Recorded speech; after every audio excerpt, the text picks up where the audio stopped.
திருச்சிற்றம்பலம் அடியாரத்துடைய வணங்கினேன். சைவ இலப்பண உள்ளாரிய அருணாச்சல புராணம் பார்த்துக் கொண்டிருக்கிறோம். அதில் வல்லாள மகாராஜன் சர்க்கத்தில் பாடல் 461. கெண்டை போல் விடியும் கீழ்நிகர் மொழியும் கிளர்மதி வதனமும் மென்பூ செண்டையார் குழலும் கந்தமது உலவும் தெங்கதின் குறும்பை நேர் முளையார் அண்டையில் இருந்தே அல் விடிவு அளவும் ஐங்கனை மாறனால் புரியும் சண்டையை அகற்ற தருபொனை மின்காள் சாற்றுவீர் என அவர் மொழிவார். என்ன செய்றார்னா, அவர் கண்ணு செயல் கண்ட மாதிரி அழகிய வெளியொழியும் அஞ்சுகத்தை போன்ற இனிய வார்த்தைகளையும் ஆகாயத்தில் இல்லாத பூர்ண அந்த ஆகாயத்தில் இருக்கிற பூரண சந்திரோதயமான் போல திருமுக ஒளியையும் அப்புறம் சீதம்னா குளிர்ச்சி நிறைந்த கலபமலர்களால் கட்டப்பட்ட பூச்செண்டையும் அணிந்துள்ள நெருங்கிய குழல், அதாவது கருண்ட இறுகிய கூந்தலையும் சுகந்தங்களை திமிர்ந்து தென்னங்குருமைகளைப் போல் பிரகாசிக்கின்ற 2 கணங்களையும் உடைய அந்த மனிதர்களுடைய பக்கல்ல இன்னைக்கு இரவு விடிய மலைக்கும் முல்லை, அசோகு, நீலற்புடம், மாம்பு, தாமரை இந்த 5 மலர்களையும் 5 கணைகளாக இப்படி கரும்ப வில்லா வளர்ச்சி போடுபடியான அந்த மன்மதன் அவனுடைய வலிமையை, அந்த கணையோட வலிமையை அதை தடுத்து நீக்கும் பொருட்டு இந்த பிரியமாக கொடுக்கும் இந்த பொண்ணை பகர்வீர்கள் அப்படின்னு சொல்லி பெண்கள்கிட்ட போய் சங்கமம் நினைவுறாரு.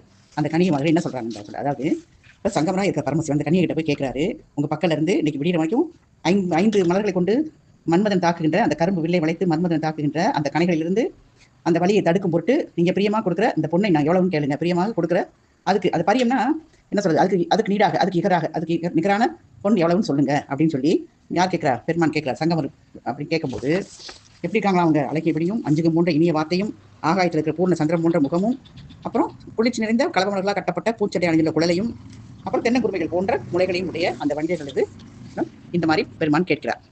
அவங்க என்ன சொல்றாங்கன்னா, அடுத்த பாடல் 462. பையறு அறவணிந்த பரமனை போன்ற பகரரும் ஐயகோள் யாங்கள் பொய்யாதும் உரையோ வஞ்சகம் உணரும் புனதலுக்கு கோரிரும் முற்றும் தையலொருத்திக்கு 1000 கனகம் தருவது அவ்வாறு அளித்திடின் யாம் மெய்யுடன் மெய்யும் பொருந்திட கலவி விளைத்து மன்மதன் வினை தவிர்ப்போம். அப்போ என்ன கேட்குறாங்கன்னா, பையர் அணிந்த பரமனை போல, அவர் பெருமானை போல அப்படின்னு சொல்றாரு. வெவ்விய விடங்களுடைய சர்ப்பங்களை ஆபரணமாக அணிந்த அந்த கைலாசபதியாக பரமசிவனை போல அப்படின்னு சொல்றாங்க. சொல்லுவதற்கு அரிய சங்கமரே, சொல்றதுக்கு அரிய அடியாரே கேளும், நாங்க பொய் வார்த்தை பேச மாட்டோம், அதுபோல வஞ்சகமாக்கிய துரோக சிந்தனைகளையும் நாங்கள் எதுவும் எண்ண மாட்டோம். ஓரிரவு முழுமையும் நீங்க சுகநிலையை அனுபவிப்பதற்காக ஒவ்வொரு பெண்ணுக்கும் 1000 பொன் கொடுக்கும், அதான் நியமம். 1000 பொன் கொடுக்கணும், அதான் இங்க இருக்கிற வழக்கம். நியமம்னா வழக்கமா செய்யறது. அது போல் தருவீங்கன்னா தந்தீங்கன்னா நாங்க எங்க மனமும் மெய்யும் ஒன்றுபட்டதாக எல்லா இன்பமும் கொடுத்து அணங்கினது கனையும் கருத்தும் நானும்படியாக புணர்வோம் அப்படின்னு சொல்றாங்க அந்த கணிகை மாதர்கள். இதுதான் இந்த பாடல். அடுத்த பாடல் 463.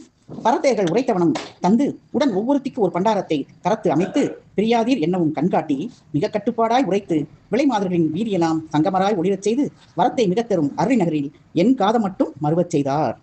பெருமாள் என்ன செய்யறான்னு சொல்றாரு. என்ன பண்றாருன்னா, அந்த கணிகை மாதர்கள் சொல்லின மாதிரி அவங்க எல்லாம் மகிழ்ந்தபடியா என்ன செய்யறாரு, கணங்கள் அதான் வேற வந்து கூட குபேரன் அந்த கணகங்கள் பொற்காசுகளை சொரிந்து அவங்களுக்கு நிறைய கொடுத்து ஒவ்வொருத்திக்கும் ஒரு ஆண்டி, அதாவது ஒவ்வொரு கணங்களை நியமித்து இந்த கங்குள் விடியும் அளவும், அதாவது இந்த பொழுது விடியும் அளவும் நீங்க நீங்காதீர்கள் அப்படின்னு சொல்லி கஞ்சாடியால சொல்றாரு. அந்த சிவகணங்களுக்கு சொல்லிட்டு ரொம்ப கட்டுப்பாடு அந்த கணிகை மாதர்கள் வளர்கிற வீதி எல்லாம் பூரா சிவனடியார்களா பிரகாசிக்கிறாங்க. எங்க பார்த்தாலும் சிவனடியார்கள் அந்த வீதி ஃபுல்லா கணிகை மாதர்கள் வீட்டுல எல்லா வீடுலையும் பிரகாசிக்கிறாங்க. அப்படி செஞ்சுட்டு இவர் நினைச்ச எண்ணங்கள்லாம் முற்ற செய்யும் அந்த அழகிய அருணைபதி. கோரிய எண்ணங்கள் எல்லாம் முற்ற செய்யலாம் எண்ணங்களை செய்கின்ற அருள்கின்ற அந்த அழகிய அருணைபதியில என் காதம், அதாவது 8 காத தொலைவில் இந்த சோதனைகளை புரிய செய்தார் சங்கமராகிய பரமசிவன். அப்ப திரும்பிய பக்கம்னா சிவனடியார்கள் இருக்காங்க, எல்லாரும் அந்த கணிகர் வீதியில இருக்காங்க.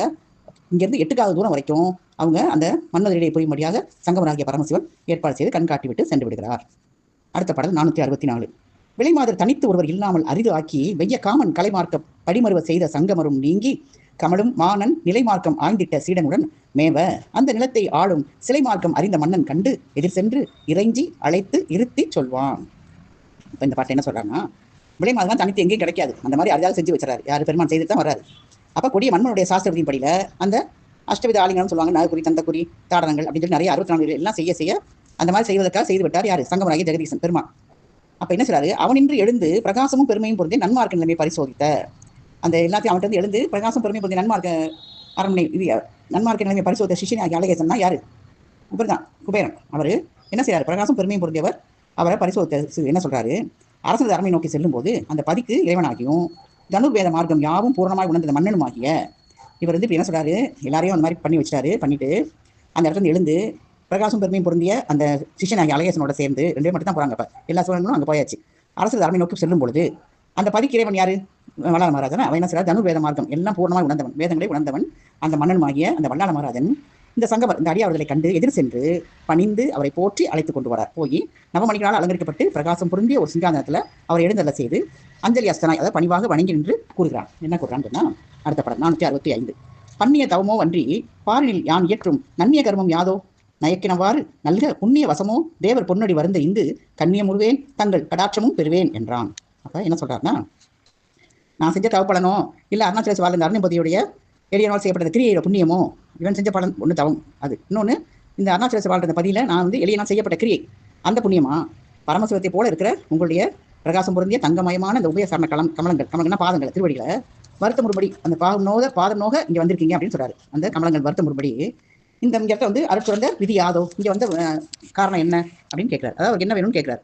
அவற்றை திருவாய் மலர்ந்தறினால் அத்தன்மையாய் அடியனிடத்து கண்ணியனாவ அல்லாமலும் தேவரிலிருந்து கருணா கடாட்சத்தினாலும் தோய்வேன் அப்படின்னு சொல்றாரு. என்ன சொல்றாருன்னா, அடியனிடத்துல நான் வந்து கண்ணியனாக இருந்து உங்களுக்கு கொடுக்கணும், நீங்க என்னன்னு சொன்னீங்கன்னா திருவாய் மலர்ந்தா அப்படியும் கொடுப்பேன்.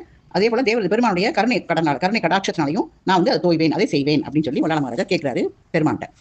அடுத்த பாடல் 466. மன்ன கேள் அரசு நீதி மார்க்கமும் நீடு வாழி உன்னை அருதி வந்தது ஓதுவம் உருவில் மாறன் பண்ணுமை கணையால் இன்று படுத்திடும் துயரை மாற்ற கண்ணியை நல்கீர் கீர்த்தி கடலேலும் வயங்கும் என்றார். என்ன சொல்றாருன்னா, மன்னா கேளு, இந்த மன்ன கீர்த்தி பண்ணி வல்லாள மகாராஜனே கேளு, உன்னுடைய அரசும் செங்கோன் முறைமையும் நிறுவலி காலம் வாழணும்.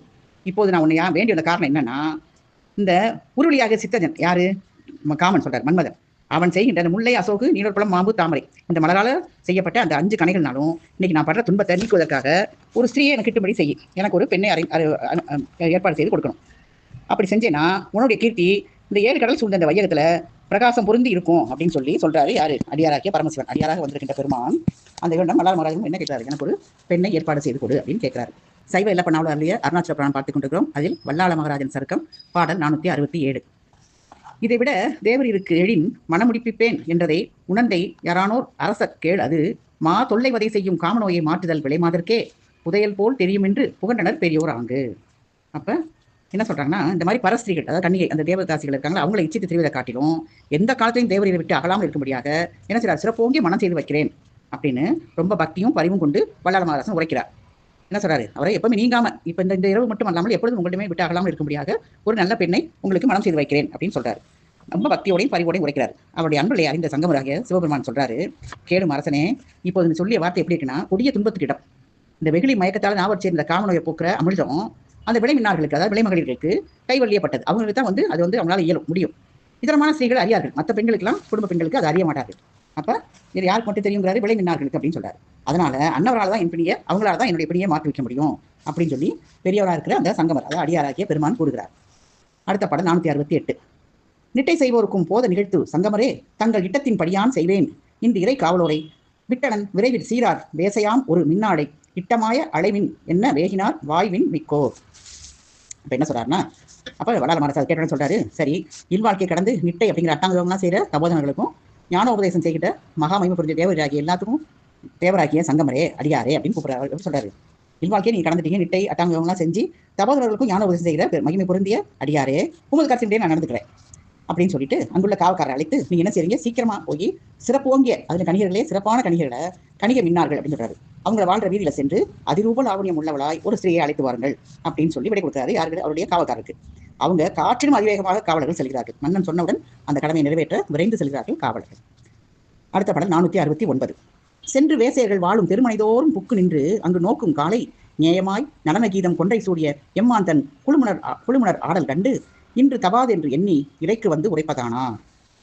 அப்ப அவள் காட்டவிட கடிதாசன் என்ன சொல்றாங்க, அரசுடைய ஆக்கியப்பட்ட தூதுவர்கள்லாம் அந்த அழகிய விளைமார்கள் வீதியில மனைகள் தோறும் புகுந்து ஒவ்வொரு வீடா போய் கேட்கறாங்க. பார்த்து வந்தா ஒரு வீடாக நீங்காமல் எல்லா வீட்லையும் ஒரு வீடு இல்லாம என்ன செய்றாங்க, சுரலைய தாளத்தோடு உகந்த பதநாட்டியங்கோடு வீணாகான முழக்கத்தோடு பொன்னிறம் போன்ற கொன்றை மாலையை சூடிய சிவனடியார்கள் வீடுகள் தோறும் தனித்தனியா இருந்து ஆனந்தித்துக் கொண்டிருக்கிறார்கள். அந்த சம்பரங்களை கண்டு இன்று முடியாது அப்படின்னு கருதினவர்களாக மீண்டு வந்து அந்த காவல்காரர்கள் அரசிடம் வந்து கூறுகிறார்கள் நடந்ததை. அடுத்த படம் 470. அம்மொழி ஒரு மன்னவன் வெகுண்டே அமைச்சரை நோக்கிய புகழ்வான், நம்மொழி பிறழ்வது அரண் திருச்செயலோ, நாம் செய்த பூசையின் குறையோ, செம்மொழியார்ந்த சங்கமர் கேட்ட தெரிவையர் கிடைப்பதும் அரிது என்று இம்மொழி அவர் முன் இசைப்பது முறையோ என்னவும் அமைச்சர்கள் இசைப்பார்.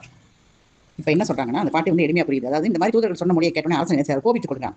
தனது மந்திரி பிரதானி மாதிரிலாம் பார்த்து சொல்றான், நம்ம பரமசிவத்தோட அடியார் சிவனடியார் ஒரு பரமசிவத்தோட அடியாராகிய அந்த சங்கமருக்கு நம்ம உரைத்த மொழியானது புரண்டு போகுது. நான் கூட்டி வர சொல்றேன்னு சொல்லிட்டேன்.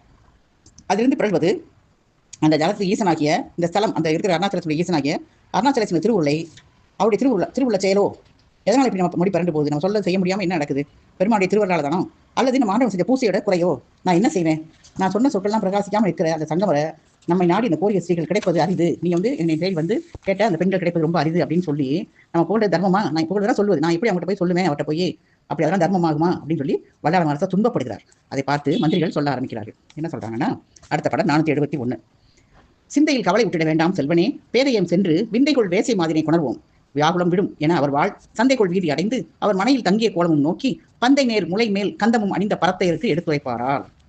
இப்ப இந்த மந்திரி என்ன சொல்றாங்க, காவக்காரங்க போய் பார்த்து வந்துட்டாங்க, நீங்க கவலைப்படாதீங்க, நாங்க போய் பார்த்துட்டு வரோம் அப்படின்னு சொல்லிட்டு மந்திரியை சொல்லிட்டு என்ன செய்யறாங்க, மனதில் கவலை கொண்டு வேண்டாம் அரசே, நான் கடையவர்களாகி நாங்கள் சென்று அந்த அடியார் கோரிய வண்ணம் நல்ல அதிரூப பல லாவண்யமிக்க கனிகை மாதிரி கொண்டு வரோம் அப்படின்னு சொல்லிட்டு போறாங்க. போய் தங்கள் துன்பம் மொழியும் அப்படின்னு சொல்லிட்டு போறாங்க. அந்த எல்லாரும் வாழ்கிற அந்த பேட்டை, அதாவது வீதி, கனிகை வீதிக்கு சென்று மனைகளில் புகுந்து பார்க்குறாங்க. எங்கும் சிவனடியார்களாக விளங்கிக்கிறத பார்த்த உடனே என்ன செய்றாங்க, அந்த அழகிய தனங்களுடைய அந்த குந்த பரிமாணங்களை அடைஞ்சிருக்கின்ற விலை மாதர்களுக்கு சில வார்த்தைகளை எடுத்து சொல்றாங்க. அப்போ அந்த அடியார் இருக்கிற கனிகையிடம் அவர்கள் சில பேசுகிறார்கள், சில வார்த்தைகளை சொல்லுகிறார்கள். என்ன சொன்னார்னு அடுத்த பாடல் 472. மைவுலாம் விழிநேர் மாதர்கள் நெருங்கி வாழும் இவ்வீதியில் ஒருத்தி மெய்வுலாம் அரசை நாடிய பெரிய ஒரு விரகத்தை தனித்திடுவாரேல் கைவுலாம் கடக பணிமனை வடமும் கழித்திடும் சதகையும் அணிந்து நெய்வுலாம் கயிற்பால் அறுசுவை அன்னம் நிரந்தரம் உண்டு வாழ்வுவரே அப்படின்னு சொல்றாரு. அங்க என்ன சொல்றாரு, என்ன கொடுக்குறேன்னு சொல்றாருன்னு பாருங்க. அதாவது நீலப்பொன் போல பிரகாசமான கண்களுடைய பெண்களில் அந்த கூட்டமாக வாழ்ந்துருக்க வீதியில் போய் யாராய ஒரு வனிதை உண்மையோட வந்து எங்களுடைய இறைவனை நாடி அந்த நயந்த சங்கம், இறைவனை அவருடைய அரசன், நம்முடைய அரசனை நாடி வந்த அந்த அடியாரது வெவ்விய காமநோயை தனிப்பீர்களானால் அவங்களுக்கு என்ன செய்வாங்க, 2 கரங்களையும் கடகம்னா பெரிய ஆபரணம், நவமணிகளால் அமைந்த ஆபரணங்களும் முத்து மாலைகளும் அந்த ஓசையை கொடுக்கின்ற பாத சதங்கை, அப்புறம் முதல் நூபுரங்களை அணிவதும் நெய் பால் தயிர் அறுசுவை பதார்த்தங்களோடு அமுது உண்டு சதா காலம், அதாவது அவருடைய ஆயுள் உள்ள வரைக்கும் அவங்களுக்கு சதா காலமும் குறைவின்றி அவங்க வாழ்வாங்க, அவங்களுக்கு அப்படியே நாங்கள் கொடுக்குறோம் அப்படின்னு சொல்லி அந்த மந்திரிகள் சொல்லுகிறார்கள். அடுத்த பாடல் 473. இவ்வாறு அமைச்சர் உரைக்க அம்மின்னார் இறைஞ்சியே யாங்கள் எல்லோரும் முன்னும் வழியாடும் பொருள் இரவு முழுமையும் இருந்திட பெற்றோம். துண்ணும் இவரவு கழிந்த பின் நீவில் சொற்றது போலவாம் அமைச்சர் தன் அகம் சலித்து மன்னனுக்கு அதனை சாற்றவும் ஆங்கு அவன் மொழிவான். இப்போ என்ன சொல்றாங்க, அந்த பெண்கள் என்ன சொல்றாங்க, இந்த மாதிரி மந்திரி உடைத்த மொழியை கேட்டவுடனே அந்த கொடி மின்னலை போட்டுக்கொள்ளும் கொடி மின்னலை போன்ற இடையுடைய அந்த கணிகை மாதிரி எதிர் வந்து நின்று பணிந்து வணங்கி பலவாறாக துதித்து நாங்கள் எல்லாரும் இன்னைக்கு பகல் பொழுதே நம்ம ஆட்கொள்ளும் அருணாச்சலேஸ்வருடைய மெய்த்தொண்டராகிய அடியார்கிட்ட இன்னைக்கு இரவு விடிய வரைக்கும் நாங்கள் உங்களுக்கு இணங்க நடப்போம் அப்படின்னு சொல்லி நாங்கள் பொண்ணை பெற்றுக்கொண்டோம். அதனால ரத்தனம் செல்லுமாயும் தேவர்கள் சொல்லி எப்படி நடக்கலாம் அப்படின்னு மொழிந்தவை கேட்ட அமைச்சர்கள், அப்போ இந்த தினம் சென்ற பிறகு நாங்கள் இரவே பெற்றுட்டோம், இந்த இரவு முழுசும் இருக்கிற ஒத்துக்கிட்டு பணம் பெற்றிருக்கோம், அந்த தினம் தான் இந்த இரவு போகட்டும், போயிடுச்சுன்னா நாங்கள் நீங்கள் சொல்லி நடந்துக்கிறோம் அப்படின்னு சொல்றாங்க. அதை கேட்டோன்னே அமைச்சர் என்ன செய்றாங்க, மனம் சலித்து அங்கே நீங்கி போய் அரசன்ட்ட போய் என்ன நடந்ததுன்னு சொல்லி அங்கே வந்து வளார மரத்தை போய் உரைக்கிறார்கள். அந்த பாடல். அடுத்த பாடல் 474. அற்பம் இது நமக்கு அரிதாக இருப்பது என்கொள் அந்தோ என்று அயர்வுற்று அங்கு பற்பளவாய் சிந்தைகளில் ஏக்கமுற்று இது இறையருளும் பான்மைதானோ தற்பரனை போல் எழுந்த சங்கமருக்கு உரைத்த வண்ணம் தருவேன் என்று விற்பொழுதும் வேந்தன் அதிவிரைவாக கணிகை பால் மேவினானான். இப்போ முதல்ல யார் போனான், காவக்காரங்க. அடுத்து மந்திரி, இப்போ ராஜாவே போறார். என்ன சொல்றாரு, அற்பமாகி இந்த செய்தி நமக்கு கிடைக்கிறது எப்படி துர்லபமா இருக்கு, ஏன் இவ்வளவு இதா இருக்கு அப்படின்னு சொல்லி ஐயோ யாது செய்வேன் அப்படின்னு அரசன் துன்பமடைந்து பின்ன மனசு 4 விதமாக மனசில் ஏக்கம் கொண்டு இதுவும் பரமசுடைய திருவிழா எழுதணும், பெருமானுடைய செயல்தானோ அப்படின்னு சொல்லிட்டு ஜெகதீசன் மாதிரி வடிவு கொண்டு, அது ஈஸ்வரன் மாதிரி வடிவு கொண்டு எழுந்து அள்ளி வந்த அந்த சங்கமர் அந்த அடியாருடைய அவர் கோடிய வண்ணம் அவர் என்ன கேட்டால் அது மாதிரி தருவேன் அப்படின்னு நினைச்சு எழுந்து வில்லேந்தி ஒளிரும் அந்த வல்லாள மகாராஜ் என்ன செய்றாரு, மிகவும் தீவிரமாய் விளைமாதர்கள் வாழும் வீதிக்கு செல்கிறார். அரசரே வந்து நேராக அந்த விளைமாதர்கள் வாழ்கின்ற வீதிக்கு சென்றார். சைவ எல்லப்பனாவில் அருளிய அருணாச்சல புராணம் மூலம் முறையும் பார்த்துக் கொண்டிருக்கிறோம். அதில் வல்லாள மகாராஜா சர்க்கத்தில் 475வது பாடல். வந்தவர் எது கேட்டாலும் வாங்குதும் என பதாகை அந்தரமனாவ நாட்டி அழித்திடும் நாடி நின்று சுந்தர சங்கமருக்கு சொன்மொழி பிறடாது என்னை பந்தமாய் காப்பவர்க்கு இப்பதியினை தருவேன் என்றான். இதான் பாடல். பொருள் என்னன்னா, இந்த பதியை தேடி வந்தவங்க எல்லாரும் எந்த பொருளை கேட்டாலும் எந்த பொருளை கோரி கேட்டாலும் நான் கொடுக்குறேன் அப்படின்னு சொல்லி ஆகாய பரியந்தனா ஆகாய உயரத்துக்கு பட்டக்காரம் செஞ்சு கொடி நீ பண்றாருல, இப்போ இது பறக்கும்படியாக அந்த துவசமூர்த்தி நடாத்தி வருகின்ற இந்த நாளில் நான் அதை சொன்னபடி பறக்க விட்டு எல்லாத்தையும் குடிச்சிட்டு இருக்க இந்த நாளில் இன்னைக்கு என்ன ஆச்சுன்னா, இந்த விரக வேதனையால் மெலிந்து நம்மை நாடி வந்த அந்த அழகிய சங்கம் இருக்கு, அந்த அழகிய அடியா இருக்கு, உமது நோயை அகற்றுவோம் அப்படின்னு சொல்லிய வண்ணம் மாறாம அதை காப்பாற்ற முடியாம அதை ஆசையோடு இந்த காப்பாற்ற கணிகைக்கு எனது அரசுக்குரிய அந்த பதியை அளிப்பேன். என்ன சொல்றாருன்னா, உமது நோயை அகற்றுவோம்னு சொல்லிட்டு அவருக்கு சொன்ன வண்ணம் அது நடக்கிற மாதிரி, அது மாறாம இருக்கிற மாதிரி ஆசையோடு அதை காப்பாற்றுவது யாரு, அந்த கணிகைகள் இவர் விரக வேதனையால் மெலிந்திருக்கின்ற அந்த அடியாருடைய ஆசையை காப்பாற்றுற கணிகைக்கு எனது அரசுக்குரிய என்னுடைய நாட்டுக்குரிய இந்த பதியை இந்த இடத்தை அப்படியே அளித்திருவேன், அவங்களுக்கு கொடுப்பேன் அப்படின்னு சொல்லி வல்லாள மகாராஜா சொல்றாரு. அடுத்த படம் 476. கரி பரியுடனும் வேணகன் முந்தருவேன் முத்துச் சொரிய சிவிகையை ஈவேன் உள்ளுலகால் ஆழ்வதற்கு இங்கு அரிய செங்கோலும் நல்கியே அவருக்கு யான் பணியும் செய்வேன் பெரியவர் விரகம் தீர்த்தால் பெற்ற தாய் எனக்காம் என்றான். என்ன சொல்றாருன்னா, என்னென்ன தருவேன்னு சொல்றாரு. முதல்ல அந்த பதியை அடிப்பேன்னு சொல்றாரு. அடுத்து யானை குதிரை இல்லாதோட உங்களுக்கு வேண்டிய அளவு பொண்ணும் தருவேன், அப்படி இல்லாமனாலும் முத்துக்களால் அலங்கிருதம் செஞ்சு அந்த செஞ்ச பல்லக்கும் கொடுப்பேன், இந்த பூமண்டலம் முழுவதும் அந்த உலகம் முழுவதும் நீ ஆள் நினைச்சாலும் என் செங்கோலையே கொடுத்துட்றேன், அதை கொடுக்கும்படி செஞ்சு அப்புறம் அண்ணவர்களுக்கு என் பணிவிடையும் செய்கிறேங்கிறார். எல்லாத்தையும் கொடுத்துட்டு, அதாவது வான குதிரை படையை கொடுத்து முத்துக்களால் அலங்கார பல்லக்கு கொடுத்து எல்லாத்தையும் செங்கோலையும் கொடுத்துட்டு உங்களுக்கு நான் பணிவிடையும் செய்கிறேன், ஆனால் இன்னைக்கு இந்த நாடி வந்த சங்கமர்னா அந்த அடியாருடைய அந்த காம நோயை தனித்தால் என்னை பயந்த அன்னையும் நீ வந்து அப்படி அந்த மாதிரி செஞ்சீங்கன்னா நீ தான் என்னை பெற்ற தாயே நீ தான் அப்படின்னு சொல்லி இந்த ராசாதாசனாக அந்த வல்லாள மகராசன் புகழ்கிறான் சொல்கிறான். அடுத்த படம் 477. உலகினில் வரும் சுகத்துள் உயர் சுகமிதே இது என்று கலை உணர் முனிவராரும் கலருவாராத ஆதலானும் தலமதிலுற்ற செய்ய சங்கமர் விரகம் தீர்த்தால் இலகும் என்னுயிர் கேட்டாலும் ஈகுவேன் வருவீர் மின்காள் அப்படின்னு சொல்றாரு. என்ன சொல்றாருன்னா, கடல் சூழ்ந்த இந்த உலகத்தில் இருக்கிற இன்பங்களுக்கு எல்லாத்துக்கும் மேலாகிய இந்த மான் போன்ற விடையுடைய அந்த பெண்கள் யார், கல்வி தொழில் இருக்கவங்க யார், விளைமாதர்கள், அவருடைய இன்பம் அதிகம் அப்படின்னு வேதனோடு உணர்ந்த முனிவர்னு சொல்லியிருக்காங்களாம். இப்போ உலகத்தில் இன்பங்களுக்கெல்லாம் மேலானது எது? அழகிய விடையுடைய பெண்கள், மான் போன்ற விடைகளுடைய பெண்களுடைய அந்த கல்வி தொழிலில் இருக்கிற பெண்களுடைய இன்பம் அதிகம் அப்படின்னு சொல்லி வேதங்களை கற்று உணர்ந்த முனிவர்கள் சொல்லியிருக்காங்க. அப்போ நம்ம பதிய நாடி வந்த இந்த மேன்மை பொருந்தி இந்த அடியார அந்த வருத்தும் விரக வேதனையை இன்னைக்கு யார் மாத்துறாங்களோ அவங்களுக்கு பிரகாசம் பொருந்தி என்று பிராணனை கேட்டால் கூட தந்துடுவேன், உயிரை கூட தருவேன்னு சொல்றாரு. பிராணனை தானமாக கேட்ட போதும் அளிப்பேன், வருவீர் கணிக பெண்களே, கணிக பெண்களே, கணிகர்களே வருவீர்கள் வாருங்கள் அப்படின்னு சொல்லி இந்த வல்லாள மகாராசா அறிவிக்கிறார், பேசுறார், சொல்றார்.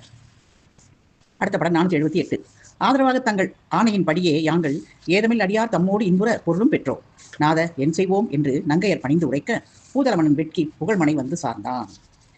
அதாவது அரசன் சொன்ன மொழியை கேட்டோம். விளைமாதல் என்ன சொல்றாங்க, விளைமாதல் போய் நின்று அரசன் வந்து இதெல்லாம் அறிவிக்கிறார். ஒன்னா சொல்றான், அதெல்லாம் கேட்டவொடனே விளைமாதல் சொல்றாங்க, தேவரிலே அரசே உன்னுடைய ஆக்கியம் எப்படியா நடந்து வந்துட்டு இருக்கோம். இன்னைக்கு தானே என்ன ஆச்சுன்னா, இந்த குற்றமற்ற பரமசிவனுடைய அடியார்கள் எல்லாமே பரமசிவன் அடியார்கள் தான். அவங்ககிட்ட நாங்கள் கலை தொழில் புரியணும் அப்படின்னு சொல்லி பொருள் பெற்றுக்கொண்டோம். அதனால எங்களை ஆட்கொண்ட இறைவனே நாங்கள் என்ன செய்வோம் அப்படின்னு சொல்றாரு. அந்த ராஜாவை கேட்குறாங்க, என்ன செய்வோம் அப்படின்னு சொல்லி அடிபணிந்து அவரை உரைத்து இந்த மொழியை சொல்றாங்க. அதை கேட்டவுடனே வளமுறையில் நான் நானும் முட்டவனாய் ஒன்றும் சொல்ல முடியாமல் என்ன செய்யணும் தெரியாமல் வெட்கப்பட்டு அந்த கீர்த்தி போட்டு தனது அரண்மனைக்கு மீண்டும் வந்து சேர்கிறான். அடுத்த படம் 479. இல்லமுற்ற மன்னன் மதிவதனம் மாறி இருப்பதனை மங்கையர்கள் இசைந்து நோக்கி மல்லமாதேவியரும் இளையாளாகும் வன்மை மிகு சல்லமாதேவியாரும் அப்போ தொல் உலகை புறக்கவல்ல எங்கள் கோவே துன்பமுற்ற காரணம் என் அவற்றை நீவிர் சொல்லும் என அடிபணிந்து வினவ ஆங்கு தூய நெறியோன் அவருக்கு இது சொல்வானால். என்ன கேட்குறாங்கன்னா, அவருக்கு 2 மனையும் தெரியுது, ஒன்று மல்லமாதேவி சல்லமாதேவி. அவர் இல்லமுற்ற முகம் மாடிட்டு பார்த்துட்டு அவங்க கேட்குறாங்க, ஏன் இப்படி இருக்கீங்க அப்படின்னு கேட்கும்போது அவர் என்ன சொல்றாரு அப்படின்னு சொல்ல ஆரம்பிச்சார் அப்படிங்கிறது அந்த பாடல். அது அரண்மனை வந்து சேர்ந்த உடனே பூர்ண சந்திரம் போன்ற அவருடைய முகம் எப்படி இருக்குது, சலனத்தால் வேறுபட்டு இருக்குது. அதை பார்த்தோன்னே அவருடைய தேவிமார்கள் என்ன சொல்கிறாங்க, அவங்க வந்து வன்மை பொருந்தி அவர்கள் இளையவர்கள் கள்ளமாதேவிங்கிறவங்க 2 பேரும் நெருங்கி வந்து இந்த நெடிய கடல் சூழ்ந்த உலகங்கள் எல்லாத்தையும் ஒரு குடையில் நின்று நீங்கள் பரிபாலனம் பண்ணிட்டு இருக்கீங்க. எங்களுடைய அன்பான காதலரே, நீங்கள் என்றைக்கும் இல்லாமல் எந்த நாளும் இல்லாமல் இன்னைக்கு மனதில் துன்பம் நேர்ந்தது என்ன, அதை தேவடைய திருவிழம் பட்டணும், அதை சொல்லணும் எங்களுக்கு அப்படின்னு சொல்லி அவருடைய பாத கமலங்களை பணிந்து கேட்குறாங்க. அப்போ அந்த பரிசுத்தமாக நிலையுடைய அந்த வல்லாள மகாராஜ் வந்து இந்த மங்கையர்களுக்கு நடந்த செய்தியை சொல்கிறான். அடுத்த படம் 480. இன்றொரு முதியோர் மானாரின் பத்தில் இச்சை கொண்டு, அதாவது இன்றொரு முதியோர் மானார் இன்பத்தில் இச்சை கொண்டு வென்றி சேர் நம்மை நாடி வினவிய படிக்கு இசைந்து இம்மன்றதில் விளைமின்னார்கள் வாய்ப்பதும் அரிதானம் அந்தே என்றவன் வாய்மை கேட்ட எழின் மனையாரும் சொல்வார். என்ன சொல்றாருன்னா, இன்னைக்கு வந்து ஒரு பெரியவர் வந்தாரு, மான் போன்ற வெளியுடைய மனதர்களுடைய மயக்கத்துல மனம் வச்சு இந்த வெற்றி பொருந்தி நம்முடைய பதிக்கு வந்து சேர்ந்தாங்க. சேர்ந்த அந்த அடியார் என்ன கேட்டார், நம்ம வினவிய வண்ணம் இந்த மாதிரி எனக்கு ஒரு பெண் வேண்டும் என்ற வினையதை நான் இசைந்து இந்த அரணை மாணவர் முழுமையும் விளைமாதர்கள் வாழ்கின்ற வீதி எங்கும் தேடியும் என்னால் கண்டுபிடிக்க முடியல, கிடைக்கிறது பிரயாசையாக இருக்குது, என்னால் யாரையுமே கொண்டு வர முடியல, அதனால துன்பமாக இருக்கேன், நான் என்னுடைய வைராக்கியத்தையும் திறந்துட்டேன், நான் என்ன செய்வேன், அடியவருக்கு அந்த சொன்ன மொழியிலேருந்து நான் தப்பி போகுது அப்படின்னு தான் ரொம்ப துன்பமாக இருக்கேன் அப்படின்னு சொல்லி அந்த ராஜா சொல்கிறார். இந்த வேதனுடைய வாய்மையை கேட்ட மங்கையர்கள் என்ன சொல்கிறாங்கிறது அடுத்த பாடல் 481. விரகமுற்ற அடியவருக்கு வாக்களித்த வேண்டே நின் மனம் யாதோ அறிகிறோம் யாம் இருவர்களில் சிறியவளாம் என்னை அன்னோருக்கு இசையிடவும் கருத்து உளதேல் இசைவேன் என்றாள். திருவளரும் மன்னன் அகமகிழ்ந்து நோக்கி செய்யிடையே அடியவரோடு அறையில் சேர்ந்து உருவிலியால் படும் துயரம் ஒழிப்பாய் என்றே உத்தமனும் பெரியவருக்கு உரைத்திட்டானால். என்ன சொல்றாருன்னா, இந்த பாட்டை பார்த்தா எளிமையா புரியுது. அதாவது விரக மெலிந்த அந்த அடியாருக்கு நோயை தனியே செய்கிறேன் அப்படின்னு சொல்லி வாக்குத்தத்தம் செஞ்ச யார் சரி சொல்லியிருக்கீங்க, உங்களுடைய கருத்து வந்து எத்தனை புரிஞ்சதாக்கோ எங்களுக்கு தெரியாது, நாங்கள் ரொம்ப சிறியவங்க, எங்களுக்கு அது புரியல. ஆனால் எங்கள் 2 பேரில் சிறியவளாகிய என்னை, அதாவது அந்த மல்லமாதேவி கள்ளமாதேவி சின்ன இளையவர்கள் இளைய அன்னை, அவங்க சொல்றாங்க, நாங்கள் வந்து சல்லமாதேவி, அந்த மூத்தவங்க மல்லமாதேவி, இளையமா இருக்கவங்க சல்லமாதேவி, அவங்க எங்களை வந்து அந்த அடியாருக்கு இசையை செய்யும்படியாக உங்களுக்கு கருத்து இருக்குன்னா அந்த கருத்து உங்களுக்கு ஏற்றுக்கிறதா இருந்தால் அந்த தேவரது என்ன குறைபடாமல் அவ்விதமே நடக்கிறேன் நான் அப்படின்னு சொல்றாங்க அந்த சல்லமாதேவி. அந்த லட்சுமி கலாத்தியம் பொருந்திய இலகா நின்ற வல்லாள மகாராஜ் என்ன சில மனம் மகிழ்ந்து தன்னுடைய மங்கை, அதாவது தன்னுடைய மனைவியை பார்த்து, ஓ பெண்கள் நாயகமே, எனது எண்ணத்தை நிறைவேற்றி வைத்த என் 2 கண்மணிகளே, நம்மை நாடி வந்த அந்த சங்கமரோடு, அதாவது அடியாரோடு பள்ளியறையில் சேர்ந்து அந்த மன்மதனால், அதுதான் பாருங்க உத்தவன் உருவிலியால் படும் துயரம், உருவனா மன்மதன் குருவ மேலே எரிச்சிட்டார்ல சாமி, அதான் சொல்றாரு அந்த பாட்டில். அப்போ அந்த உருவம் இல்லாத அந்த மன்மதனால் படுகின்ற துன்பத்தை போக்குவாய் அப்படின்னு சொல்லி விடை கொடுத்து அனுப்பி, அப்போ என்ன செய்றாரு, அந்த உத்தம் படைத்த மனத்தை படைத்த மன்னன் அந்த பெரியவரிடம் அந்த அடியாரிடம் சென்று சொல்லணும்ல, இந்த மாதிரி வராங்க அப்படின்னு சொல்லி, தேவருடைய கருத்தை உங்கள் கருத்துப்படி நான் வந்து அங்கீகரித்துக் கொள்ளுங்கள் அப்படின்னு சொல்லி ரொம்ப பக்தியோட சொல்கிறான். உங்கள் கருத்துப்படி தான் அமைச்சிருக்கேன், நீங்கள் அங்கீகரித்து ஏற்றுக்கொள்ளுங்கள் அப்படின்னு சொல்லி அந்த அடியாரை போய் மன்னன் சொல்கிறார். சைவ இல்லப்பண்ணாவலர் அடியார் அருணாச்சல புராணம் மூலம் முறையும் பார்த்து கொண்டிருக்கிறோம். அதில் வல்லாள மகாராச சர்க்கம் 482வது பாடல். அக்கண நன்னீராடி அழகுரை உரையுட் சேர்ந்து மிக்க நல்லி யாழை மீட்டி வினோதமாய் கீதம் பாடி பக்கலின் நெருங்கி அந்த பரமனை பார்க்கும் காலை அக்கனிமையன் ஆங்கே அரிய யோகத்தில் உற்றான். என்ன சொல்றாங்கன்னா, அந்த ராஜபத்னியாகிய சல்லமாதேவி என்ன செய்றாங்க, மஞ்சளமாடி, அதான் அக்கண நன்னீராடி அழகுற அறையுள் சேர்ந்து அது என்ன செய்றாங்க, ஆடை ஆவணங்கள் எல்லாம் அலங்காரம் பண்ணி சுகந்த பரிமளங்கள்லாம் அணிந்து பஞ்ச கச்சாயவர்கள் ஏந்தி வர்க்கங்கள்லாம் ஏந்தி வீணை எடுத்துக்கிட்டு அந்த பள்ளியறையில் பிரவேசிக்கிறாங்க. பிரவேசித்து அந்த இந்திர நீல மரங்களால் அமைந்த அந்த ஒளிரும் மஞ்சத்துல அம்ச தூளிகா சாயனம், அதாவது என்ன சொல்ற பறவைகள் மென்மையான தூளிகள் இறகுகளை போட்ட அந்த சாயனத்துல ஆரோவடித்து கொண்டிருக்கிற அதில் வந்து அமர்ந்திருக்கிற அந்த அடியவர் பக்கத்துல போய் இந்த இன்னோசை தரும் வீணையை மீட்டி கீதம் பாடுறாங்க. பாடிட்டு இருக்கும்போது கொஞ்சம் நேரம் ஆயிடுது. அப்போ பெரிய என்ன செய்யறாரு, சித்த பிரதிமை பொண்ணா அதை உருவம் போல வரைஞ்ச சித்திர மாதிரி அப்படியே அசைவிட்டு இருக்கிறதை பார்க்குறாரு. பார்த்தோன்னே அந்த உத்திராட்ச மாளிகா பரமனை விளங்க அந்த மெய்யுடைய பெரிய என்ன செய்யறாரு, யோகனித்தில் இருக்கிறத பார்க்குறாங்க சல்லமாதேவி. அப்போ சாமி வந்து அசையாம அதில் உட்காந்துருக்கும் போது பார்த்தா எப்படி இருக்கு, யோகனித்தில் இருக்கிற மாதிரி இருக்குன்னு சொல்லி பார்க்குறாங்க சல்லமாதேவி. அடுத்த பாடல் 483. பின்னும் அம்மங்கை அந்த பெரியவர் மகிழ வெண்ணி துண்ணும் அங்கவர் மீது உற்ற சுகந்த நீர் எடுத்து தூவி நன்னயத்துடனே நிற்க நயனமும் திறவா தன்னோர் தன்னையும் நோக்காதாலும் தயங்கி அங்கு உரைப்பதானாள். அப்ப என்ன செய்றாங்க, அந்த மங்கை என்ன செய்றாங்க, அந்த மாதிரி ஆசிரியோ யோகனித்தில் இருக்கிற அந்த அடியாரை பார்த்து மனம் மகிழ்ந்த நினைக்க மறைக்கணும் அப்படின்னு நினைச்சு அந்த மஞ்சத்து மேல அப்படியே மேல இந்த சுகந்த பனிநீர், அதாவது ஒரு பாத்திரத்தில் இருக்கணும் பனிநீர், நம்ம பன்னீர் சொல்லுவோம், அதை எடுத்து மேல தெளிக்கிறாங்க. அப்புறம் நல்ல நயமான வசனத்தோடு என்ன சொல்ற, நின்று கண்ணு விழிக்காம தன்னையும் நோக்காமல் இருக்கிற அந்த தேவி என்ன சொல்றாரு, சிந்தை மெலிந்து கூறுவார்கள். அவங்களுக்கு என்ன தோணுதுன்னா, ஏன்னா கண்ணும் திறக்க மாட்டேங்கிறாரு, தன்னையும் பார்க்க மாட்டேங்கிறாரு, அப்படியே அமர்ந்திருக்காரு அப்படின்னு சொல்லிட்டு அவங்களுக்கு மனசு சிந்தை வந்து ரொம்ப வருத்தப்படுறாங்க. ஏன்னா ஏன் இப்படி இருக்காருன்னு தெரியலையே யோசிக்கிறாங்க. அப்ப சொல்ல ஆரம்பிக்கிறாங்க. அந்த பணியை தெளித்தும் அவர் வந்து அசையவே இல்லை, அப்படியே இருக்கார். அடுத்த படம் 484. வேந்தனால் உரைத்த வாய்மை மீன்பட முறையோ வந்தோ ஏந்தலே என்று இறைஞ்சி எழிலொரு மடந்தை ஆங்கு சாந்தமாய் மேல் விழுந்து தழுவ அப்பரமரானோ ஏந்தவும் குழந்தையாகி இன்புற வழுவதானார். நல்லா இருக்கு. அதாவது அந்த ராஜாதிராஜனாகிய வெங்கோமன் யாரு, சல்லால மகாராஜன் சொன்ன அந்த வாய்மை வியர்த்தம், அந்த வாய்மை வந்து நான் தர்றேன்னு சொன்னால் அது வந்து வீணா போயிருமோ, வியர்த்தமாயிருமோ, அது தர்மமோ, ஐயோ கடவுளே அப்படின்னு சொல்லி சல்லமாதேவி என்ன செய்றாங்க, தொழுது வணங்குறாங்க. வணங்கி அந்த அழகு நிறைந்த அந்த மனிதன் என்ன செய்றாங்க, நித்திரையில் இருக்கிற யோக நித்திரையில் இருக்கிற அந்த பெரியவர் மேல மெதுவாக சாஞ்சி அவரை அணைக்கிற மாதிரி முயற்சி பண்றாங்க. அப்ப அந்த கைலாசபதியாக பரமசம் என்ன செய்றாரு, அப்படியே கையில ஏந்து குழந்தை ஆயிட்டார். அந்த அவர் வந்து அந்த நித்திரையில் இருக்கிற பெரியவரை தொட்டு ஆலிங்கனம் பண்ண ஒன்று ஆரம்பிச்ச உடனே இது அவர் பரமசன் குழந்தை வடிவமாகி அந்த அணங்கு வந்து களிப்பும் ஆச்சரியம் கொண்ட வந்து அந்த செங்குமுது போன்ற அழகிய வாயை திறந்து அழுகை செய்ய ஆரம்பித்தாராம். எப்படி இருக்கும் பாருங்க, அவங்க எவ்வளவு அதிர்ச்சியா இருக்கும். அவங்க வந்து நம்ம ராஜாவுடைய வாய்மை சொல்லு வீணாயிருமோ தர்மமோ கடவுளே அப்படின்னு நினைச்சிட்டே அங்க போய் நிச்சயம் இருக்க பெரியவங்களை சாஞ்சி அவர் பண்ண உடனே அந்த பரமசன் வந்து ஒரு குழந்தை ஆயிட்டாரு. அந்த அழகு என்ன செய்றாங்க, ரொம்ப களிப்பாகவும் ரொம்ப ஆச்சரியமாகவும் இருக்கிற மாதிரி அந்த குமுது போன்ற அழகிய வாயை திறந்து ஒரு அழுகை செய்ய ஆரம்பிக்கிறார். அழுக ஆரம்பிச்சது அந்த குழந்தை. அடுத்த பாடல் 485. அரண் ஒரு குடவியாகி அலறியே அழும்போது அங்கே பரமனார் செயலென்று எண்ணி பார்த்திவன் விரைவில் வந்து கரமதால் எடுத்து அணைத்து களிப்புடன் உச்சி மோந்து விரைவுடன் இருக்கும் போது அவ்விமலரும் மாயமானான். என்ன சொல்றாருன்னா, அந்த கைலாசடைய பரமசிவன் குழந்தை வடிவாய் அலறி அழுகின்ற செயலை அறிஞ்ச உடனே ராஜா என்ன செய்றாரு, இது ஆண்டவனுடைய திருவிழா தான் அப்படின்னு உணர்ந்து ரொம்ப தீவிரமா அங்க வந்து வேகமா வந்து அந்த மனச மலர்கள் மாறி இருக்கான். அந்த மலர்களை கொண்ட 2 கரங்களால எடுத்து அந்த குழந்தையை அணைச்சி முத்தமிட்டு உச்சி முகந்து ரொம்ப காதலோட பேரானந்தத்தோட இருக்கும்போது என்ன ஆகுது, அந்த ஜெயதீசனாகிய அந்த பெருமான் மாயமாய் மறைந்து விடுகிறார். அடுத்த பாடல் 486. ஐயனே நினது திருவுளச் செயலை அறிவுமோ அறிவிலோம் யாங்கள் மெய்யனே கண்கள் 3 உடையானே வேதனே வேதநாயகனே துய்யனே எம்மை சோதனை செய்யவோ சுதரென தோன்றியே மறைந்தேன் செய்யனே எங்கட்கு என் விதி என்று தேவியோடு அரசனும் மெலிந்தான். என்ன சொல்றாருன்னா, பெருமான விழிக்கிறார். எப்படி கூப்பிடுறாரு, ஐயனே இந்த தேவியுடைய திருவுளச் செயலை மடமையோமாகிய நாங்கள் தெரிந்து கொள்வோமா, உங்களுடைய திருவுளச் செயலை எனக்கு எப்படி தெரியும், வேத சொரூபமானவனே வேதங்களுக்கெல்லாம் தலைவனே பரிசுத்தமானவனே திருநேத்திரனே நீ உண்மை பொருளானவனே உங்களுடைய பரிசுத்தம் பொருந்தி அந்த உபய சரணார விந்தங்களுக்கு தொண்டராகிய எளிய உங்களை சோதனை செய்யும் பொருட்டோ நீங்க புதவனாக தோன்றி மறைந்தீர்கள் மேன்மையுற்றவனே எங்களுக்கு என்ன விதி அப்படின்னு சொல்லி மங்கை இருந்தாலும் அந்த ஆற்றப்படாத துன்பத்தில் அழுந்தினார்கள். என்ன சொல்லி எங்களுக்கு புதவனா தோன்றி உடனே மறந்துட்டீங்களே, எங்களுக்கு என்ன எங்களுடைய விதி என்ன அப்படின்னு சொல்லி துன்பத்தில் ஆழ்ந்து ஆற்றனாத துன்பத்தில் அழுந்தார்கள். அடுத்த படம் 487.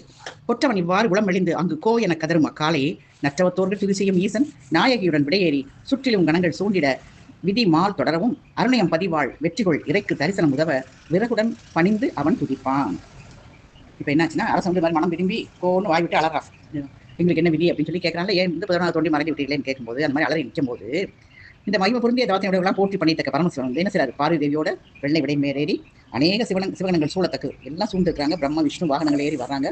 அந்த அருணைமதியை ஆளுகின்ற அந்த வல்லாள மகாராஜனுக்கு தரிசனம் தந்த மாத்திரத்துல இவர் என்ன செய்வார், மகாராஜா அவளோடு பூமியில பணிந்து எழுந்து சிரமிசை 2 கரங்களையும் கூப்பி துதிக்கிறார். அப்ப பெருமான் தோன்றுகிறார், மன்னன் துதிக்கிறான். இதுதான் அந்த பாடலின் பொருள். அடுத்த பாடல் 488.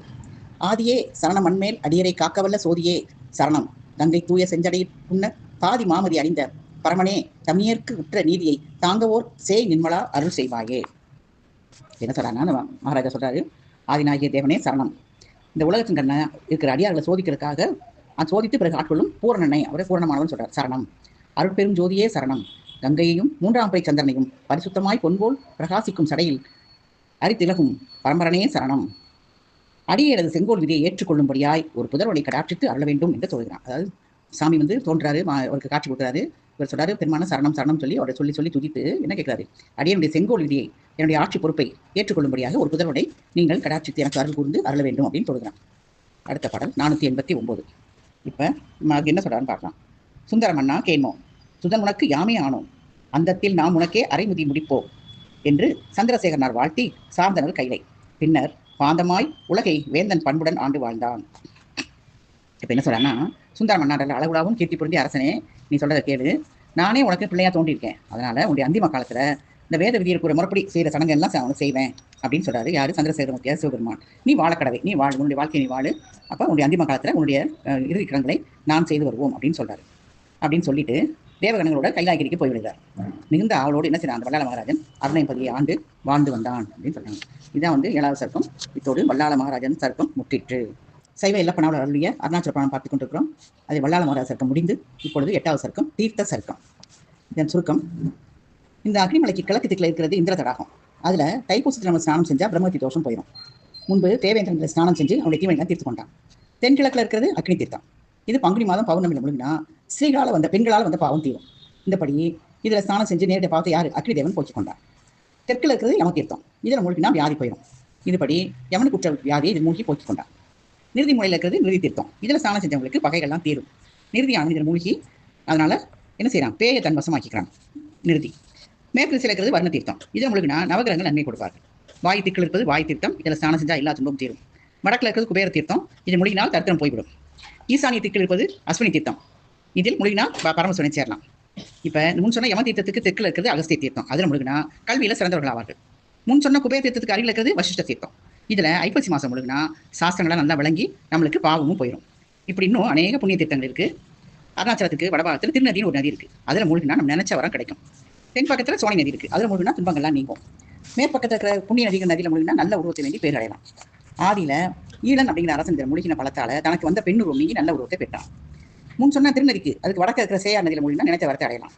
ஆலயத்துக்குள்ள இருக்கிற சிவகங்கை என்னும் தீர்த்தத்தில் மாசி மாதத்தில் மூழ்கினால் எல்லா தேவர்களை காட்டிலும் மேன்மை பெறலாம். அந்த சிவகங்கைக்கு கிழக்கில் இருக்கிற சக்கர தீர்த்தத்தில் மூழ்கினா சிவபதத்தை அடையலாம். கோயிலுக்கு பக்கத்துல அக்னி திசையில் இருக்கிறது பிரம்ம தீர்த்தம். இதில் மூழ்கினா பிறவி நீங்கும். இந்த தீர்த்தங்களின் நதிகளில் மூழ்கி இந்த தளத்துல தானம் செய்தால் 1 கோடியாக பலனுண்டாகி நற்கதி அடையலாம். இப்பொழுது பாடல் பார்க்கலாம். பாடல் 490.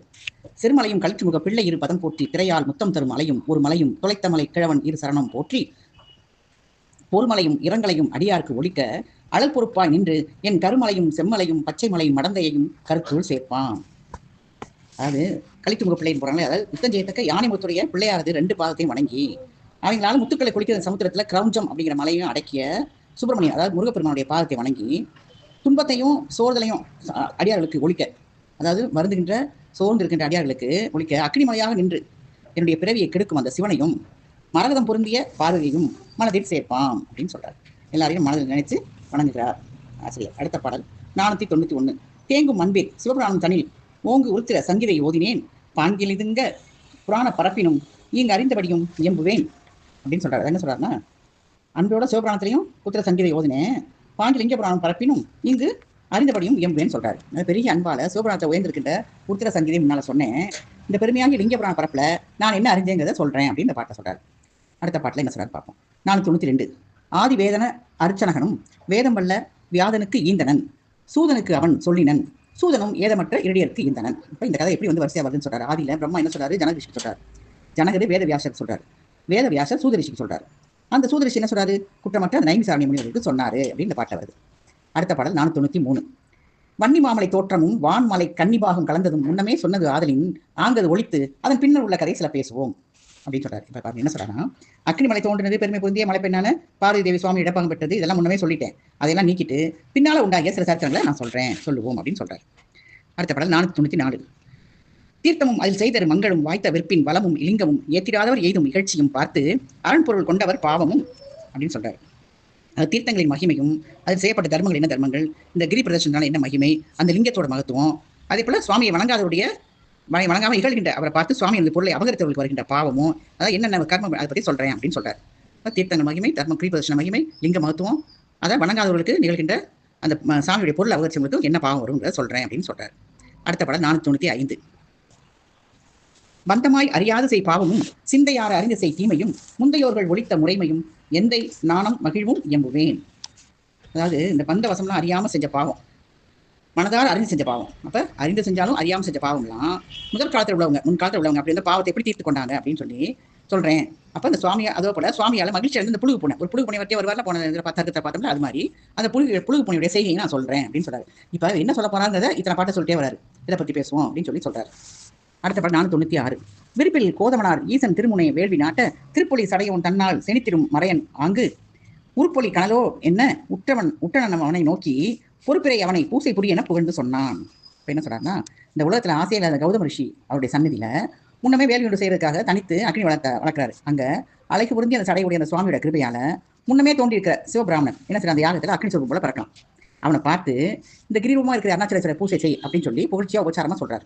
இப்போ கௌதம ரிஷி சன்னி முன்னால் வேள்வி செய்யும்போது அங்கே எத்தனிக்கும் போது அக்னி வளர்க்குறாரு. அங்கே அழகி புரிஞ்ச சடையோடு இருக்கிற அந்த சுவாமியோட கிருபையால் முன்ன தோன்றிருக்கிற சிவபிராமணன் அப்படிங்கிற அந்த யாகத்தில் அக்னி சொல்லும் மாதிரி பறக்கிறான். அதை பார்த்து அந்த கிரீவமாக இருக்கிற அருணாச்சலேஸ்வரர் பூசை செய் அப்படின்னு சொல்லி புகழ்ச்சியாக உபச்சாரமாக சொல்கிறாரு கௌதம ரிஷி. அடுத்த படம் 497. மற்றும் ஏழு தருப்பை தீயில் இடுதலும் மலர்மா தென்ன கற்றையன் குழன் மின்னாரும் உதித்தனர் கனியை மாறாய் நிற்றலும் இறைவர் முன்னே நிறுத்தமே புரியும் என்றான். அத்தடம் பலவும் கண்டு நகரமும் சிறப்பு செய்தார். அதுக்கப்புறம் என்ன செய்யறாரு, கௌதமர் 7 தப்பை எடுத்து குண்டத்தில் அக்கினியில் போட்ட உடனே லட்சுமி மாதிரி கற்றையாக இருக்கிற குந்தருடைய 7 பெண்கள் தேவதாசிலாம் பிறக்கிறாங்க. முதல் சிவபிரமணன் பிறந்தா, அடுத்து இப்போ அந்த கட்டையான குதிரையுடைய 7 பெண்கள் லட்சுமி போல இருக்கிறாங்க. அவங்க தேவதாசிலாம் பிறக்கிறாங்க. அவங்கள பார்த்து சுவாமி என்ன சொல்றாரு, நீங்கள் வந்து சுவாமியோட சன்னதியில் நாட்டியம் செய்வார்கள் அப்படின்னு சொல்றாரு. அவங்க நன்மையாகிய தடாகங்கள்லாம் நிறைய குளம்லாம் இது பண்ணி பல உண்டாக்கி ஊரையே சிறப்பு செய்கிறாங்க அந்த பெண்கள். அடுத்த படம் 498. மந்திரம் பரவும் மன்னிமலை தனக்கு அடுத்த கீழ்ப்பால் இந்திர தடம் உண்டு. அந்த இந்திரன் முதலை கண்டது அந்தரத்து அமர தாமும் அதில் தினம் மூல்களாலே சந்தன குழம்பு நாரும் மணக்கும் ஐந்தருவின் மாலை. அடுத்து என்ன செய்யறாருன்னா, தேவரெல்லாம் மந்திரங்களை தோத்திரம் பண்ண அந்த அக்னிமலைக்கு அடுத்த கிழக்கு திக்குல இந்திர தடாகம் ஒன்று இருக்கு. அது தேவேந்திரன் முன்னமும் உண்டாக்குனது. அப்போ தேவலோகத்தில் எல்லாரும் தினமும் அதில் முழுகிறாங்க. அது என்ன, அது அவங்களுடைய சந்தன பூசி சந்தன குழம்போட வாசனைலாம் கலந்து அந்த கற்பகம் மற்ற புஷ்பத்துடைய மாலையுடைய வாசையும் சேர்ந்து அந்த தடாகம் மணக்கிறது அப்படின்னு சொல்றாரு. அப்போ அக்னிமலைக்கு அடுத்துக்கிற இந்த தடாகத்தில் என்ன நடக்குதுன்னு சொல்லி சொல்றாரு. அடுத்த படம் 499. பரம மாமதிற்றை பூசம் படிந்திரில் பருகில் கோடி பிரம்மபாதகம் போம் என்றால் அதனாலும் பேசலாமா? சுரர் பதி மூழ்கி முன்னே தொடர்ந்த தீவினைகள் தீர்ந்தால் விரவி உள்ளளவும் வாழ இமையவர் உலகம் பெற்றான். அது என்ன சொல்றாருன்னா, அந்த மேன்மை புரிந்து இந்திர தீர்த்தத்தில் தைப்பூசத்தில் ஸ்நானம் செஞ்சு இந்த ஒரு ஜல தீர்த்தம் ஆசனம் செஞ்சோம்னா கோடி பிரம்ம தோஷம் போயிருமா. அப்போ அதை பற்றி பெருமை சொல்ல முடியுமா? அவ்வளோ பெருமை வாய்ந்தது அந்த இந்திர தீர்த்தம். அதில் இந்த நினைச்சிட முன்னால் அதை மூழ்கி அவனை பற்றி நீக்கிக்கிட்டு அவன் சூரியன் உள்ள அளவும் வாழ அந்த தெய்வலோகத்தையும் பெற்றான் அப்படின்னு சொல்றாரு. இந்திர தீர்த்தத்தின் பெருமையை இந்த பாட்டில் சொல்றாரு. சைவ இல்லப்பண்ணாளர்களையே அருணாச்சல புராணம் பார்த்து கொண்டிருக்கிறோம். அதில் வல்லார மர சர்க்கம் முடிந்து தீர்த்த சர்க்கம் அதில் 500வது பாடல். அங்கிதன் பெயரான் தீர்த்த அருணை மால் வரைதன் கீழ்ப்பால் பொங்கியதனின் மீன திங்கட் பூரணையின் மூழ்கில் செங்கையர் கருங்கட் செவ்வாய் திருந்திளையவரால் வந்து தங்கிய வினையும் தீரும் தர்மமும் தவமும் சாரும். அது என்ன சொல்றாருன்னா, அங்கிதன் பெயரான் தீர்த்தம் அருணை மால் வரை, அதாவது அருணாச்சலத்துக்கு தென்கிழக்கில் அக்னி தீர்த்தம் ஒன்று இருக்கு. அதில் பங்குனி மாதம் பௌர்ணமியில் அதில் மூலிகை இருந்தால் எப்படி இருக்கும், செம்மை பொருந்திய மீன் போன்ற கரிய கண்களையும் சிவந்த வாயுடைய மாதர்களால் அவங்க வந்து பொருந்திய பாவமும் தீரும். அப்போ பெண்களால் பொருந்திய பாவம் அதுதான் சொல்கிறாரு. பௌர்ணமியில் மூலிகணும்னா செம்மையான மீன் போன்ற கரிய கண்களையும் சிவந்த வாயுடைய மாதர்களால் வந்து பொருந்திய பாவம் தீரும். அப்புறம் தர்மமும் தவசும் சேருமா, நம்மளுக்கு நல்ல பலன் கிடைக்கும் அப்படின்னு சொல்கிறாரு. அக்னி தீர்த்தத்தை மூலிகா. அடுத்த பாடல் 501. வன்னி முன்னொரு நாள் 7 மறைக்குள்ள முனிவர் காதல் உண்ணிய மடந்தைய மாறை விரும்ப தன் சுவாகை அந்த பன்னியர் வடிவமாக புணர்ந்து மேற்படர்ந்த பாவம் தன்னை தான் கண்ட வந்த தடத்தில் படிந்து சாய்த்தான். அதாவது என்ன சொல்றாருன்னா, வன்னின்னா அக்னி இல்லையா, அக்னி தேவன் முன்னொரு நாள் என்ன செய்தார், வேதம் உணர்ந்த 7 முனிவருடைய பத்னிகளையும் விரும்புகிறான். அதை தன் பெண்ஜாதியாகிய சுவாகாதேவி அப்படிங்கிறவர் அறிந்து என்ன செய்கிறார், அந்த ஸ்ரீயோட ரூபத்தை தான் எடுக்க அந்த ஒவ்வொரு ஸ்ரீ, அதாவது அக்னி தேவனுடைய ஒய்ஃப் தான் சுவாகாதேவி. அவங்க என்ன செய்யறாரு, இந்த 7 முனிவருடைய பத்னிகளை அந்த அக்னி தேவன் விரும்புவதை தெரிஞ்ச உடனே அந்த சுவாகாதேவி என்ன செய்யறாங்க, அந்த அவங்களுடைய அந்த பெண்ஜாதிகளுடைய உருவத்தையே இவங்க எடுக்கிறாங்க. இந்த பத்தினியை அந்த பெண்ஜாதி உருவத்தை எடுத்து அப்புறம் அவங்க அதை வந்து அக்னி தேவனோட புணர்க்கிறாரு. அதனால என்ன நினைக்குது, அந்த மேலே நினைச்ச அந்த பாவத்தை அவன் வந்து அந்த 7 முனியுடைய பெண்களை விரும்பி அந்த பாவத்தை தீக்கிறதுக்கு என்ன செய்யறாரு, தன்னால் உண்டாக்கப்பட்ட தடாகத்தில் ஸ்நானம் செய்து பாவத்தை போக்கி கொண்டாராம். அப்போ அக்னி தேவன் அந்த பிற மன்னன் விரும்பியதால் உண்டான பாவத்தை தான் உண்டாக்கிய தடாகத்திலேயே ஸ்நானம் செய்து பாவத்தை போக்கி கொண்டான் அப்படின்னு சொல்றாங்க. அடுத்த பாடல் 502. தென் திசை தர்மம் தீர்த்த முழகதில் செறிந்து மூழ்கியில் பொந்திகள் வடிவமாகும் உடற்பிணி பொடிபட்டு ஓடும் வென்றியில் காலன் முன்னாள் விதிப்படை தொடர மேனி குன்றிய சாபம் தீர்த்தான் அதனிடை குளித்து மாதோ. என்ன சொல்கிறேன்னா, இது மலைக்கு பக்கத்தில் தென் பக்கத்தில் இருக்கிற யமதீர்த்தம் இருக்குது. நம்ம அதை அடைஞ்சு மூழ்கினா அவங்க உடம்பு வந்து பொன் போல மின்னுமா. அந்த தேகத்தில் இருக்க வியாதிலாம் போயிடும். அப்போ வெற்றி பெற்று இந்த பிரம்மாவுடைய ஆயுதம் தொடர்ந்து தேகம் குண்டுது. அப்போ யமன் என்ன செய்கிறான், இதில் மூழ்கி தீர்த்து கொண்டான். அப்போ யமதர்மராஜாவை பிரம்மாவோட ஆயுதம் என்ன செய்யுது, தொடர்ந்து வந்து கொண்டே இருக்கிறது. அந்த வெற்றி பெற்ற பிரம்மாவோட ஆயுதம் அந்த யமனுடைய இதை தொடர்ந்து வந்து அவனுடைய தேகம் குன்றுது. அதை வந்து அந்த குன்றினதை யமன் என்ன செய்யறான், இந்த மலை தீர்த்தத்தில், அதாவது யம தீர்த்தத்தில் மூழ்கி அதை தீர்த்து கொண்டான் அப்படின்னு சொல்றார். அடுத்த பாடல் 503. நீங்கரு நிறுதி தீர்த்தம் உளது மேநிறுதி கோண தாங்கத்தின் முழுகினார்க்கு அரும்பகை அனைத்தும் தீரும் ஓங்கும் அத்தடத்தின் முன்னே உருகிய நிறுதி மூழ்கி வீங்கிய கணர்கட் பேழ் வாய் அழகையை விஷயம் பெற்றான். அப்பனா நம்ம நீங்கிறதுக்கு அரியது எது, நிறுதி தீர்த்தம். அந்த தீர்த்தத்தில் நிறுதி மொழியில் இருக்குது. அதில் முள்ள உனக்கு என்ன நடக்கும்னா, அரிய பகைகள் எல்லாம் தீர்ந்துருமா.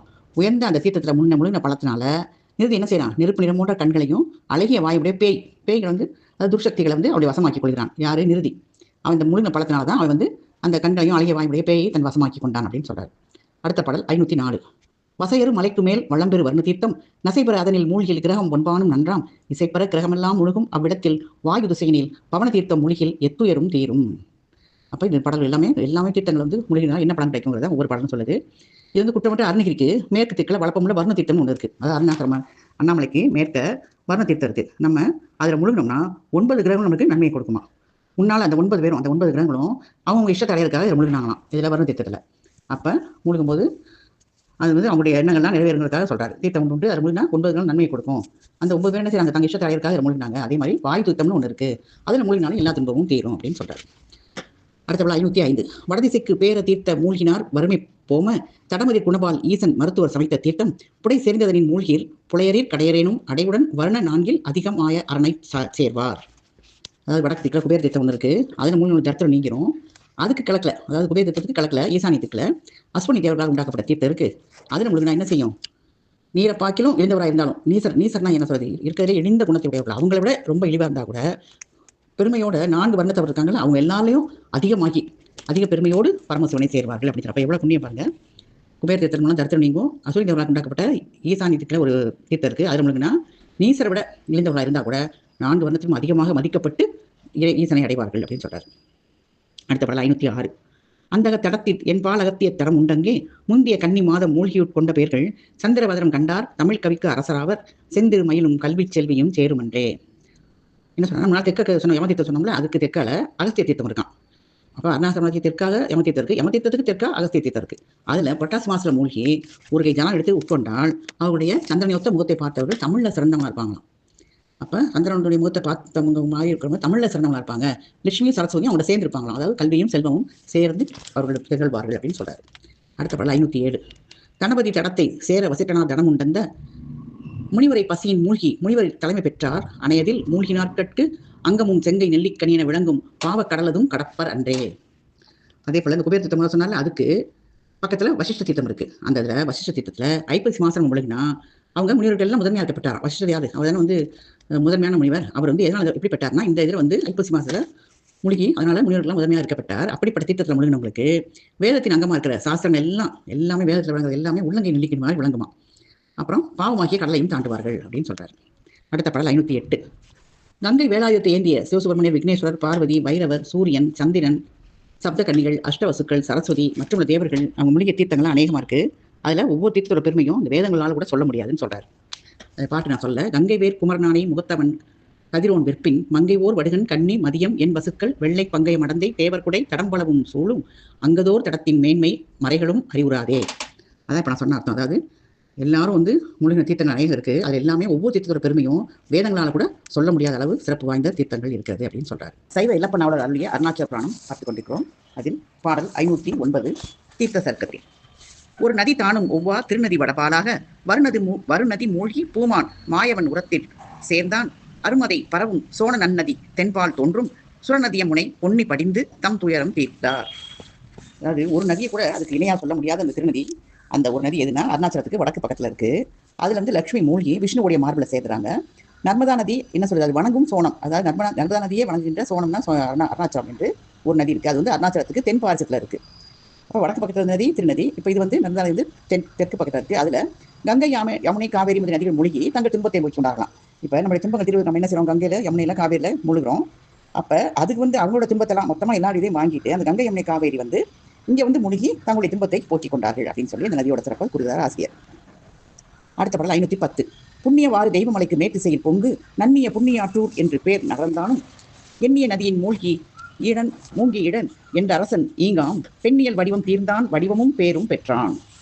அப்போ இந்த தெய்வீகம் பொருந்தி இந்த அருணாச்சல மலையில் அந்த மலையில் மேற்பக்கத்தில் இப்போ வடக்கு சொன்னால் தெற்கு சொன்னால் இப்போ மேற்க புண்ணிய நதி ஒன்று இருக்குது. அது பக்கத்திலேயே புண்ணியாற்றூர் அப்படின்னு ஒரு நகரம் இருக்குது. அதுலேருந்து ஈடன் அப்படிங்கிற ராசா என்ன செய்றாரு, தனக்கு தீங்காக வந்தடைந்த பெண்ணுருவம், அவர் ஏதோ ஒரு தீங்கு செய்து சாபம் பெற்று பெண்ணுருவம் பெற்றுக்கிறார். அப்போ அப்படி பெண்ணுருவம் பெற்ற உருவத்தை அந்த நதியில் மூழ்கி தீர்ந்து அந்த சாபம் தீர்ந்து நல்ல உருவம் வேண்டி பெரும் பேரும் பெற்றான் அப்படின்னு சொல்றார். அடுத்த பாடல் 511. திருந்து சேயாறு முன் சொத்திரு நதி வடபால் தோன்றும் பொருந்த வேறறிந்த செவ்வேள் அழைத்தவ புனித நீரில் அருந்தி கடையிலோன் மூழ்கிய சுரரை தொலைக்கும் சீரும் அருந்தைலம் அமரர் சேனாபதி எனும் வரமும் பெற்றான்.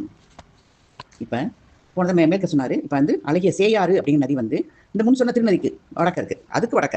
அப்ப திருநதி எங்க இருந்துச்சு, மதுரை அருணாச்சலத்துக்கு வடக்கு பக்கத்துல இருக்கு.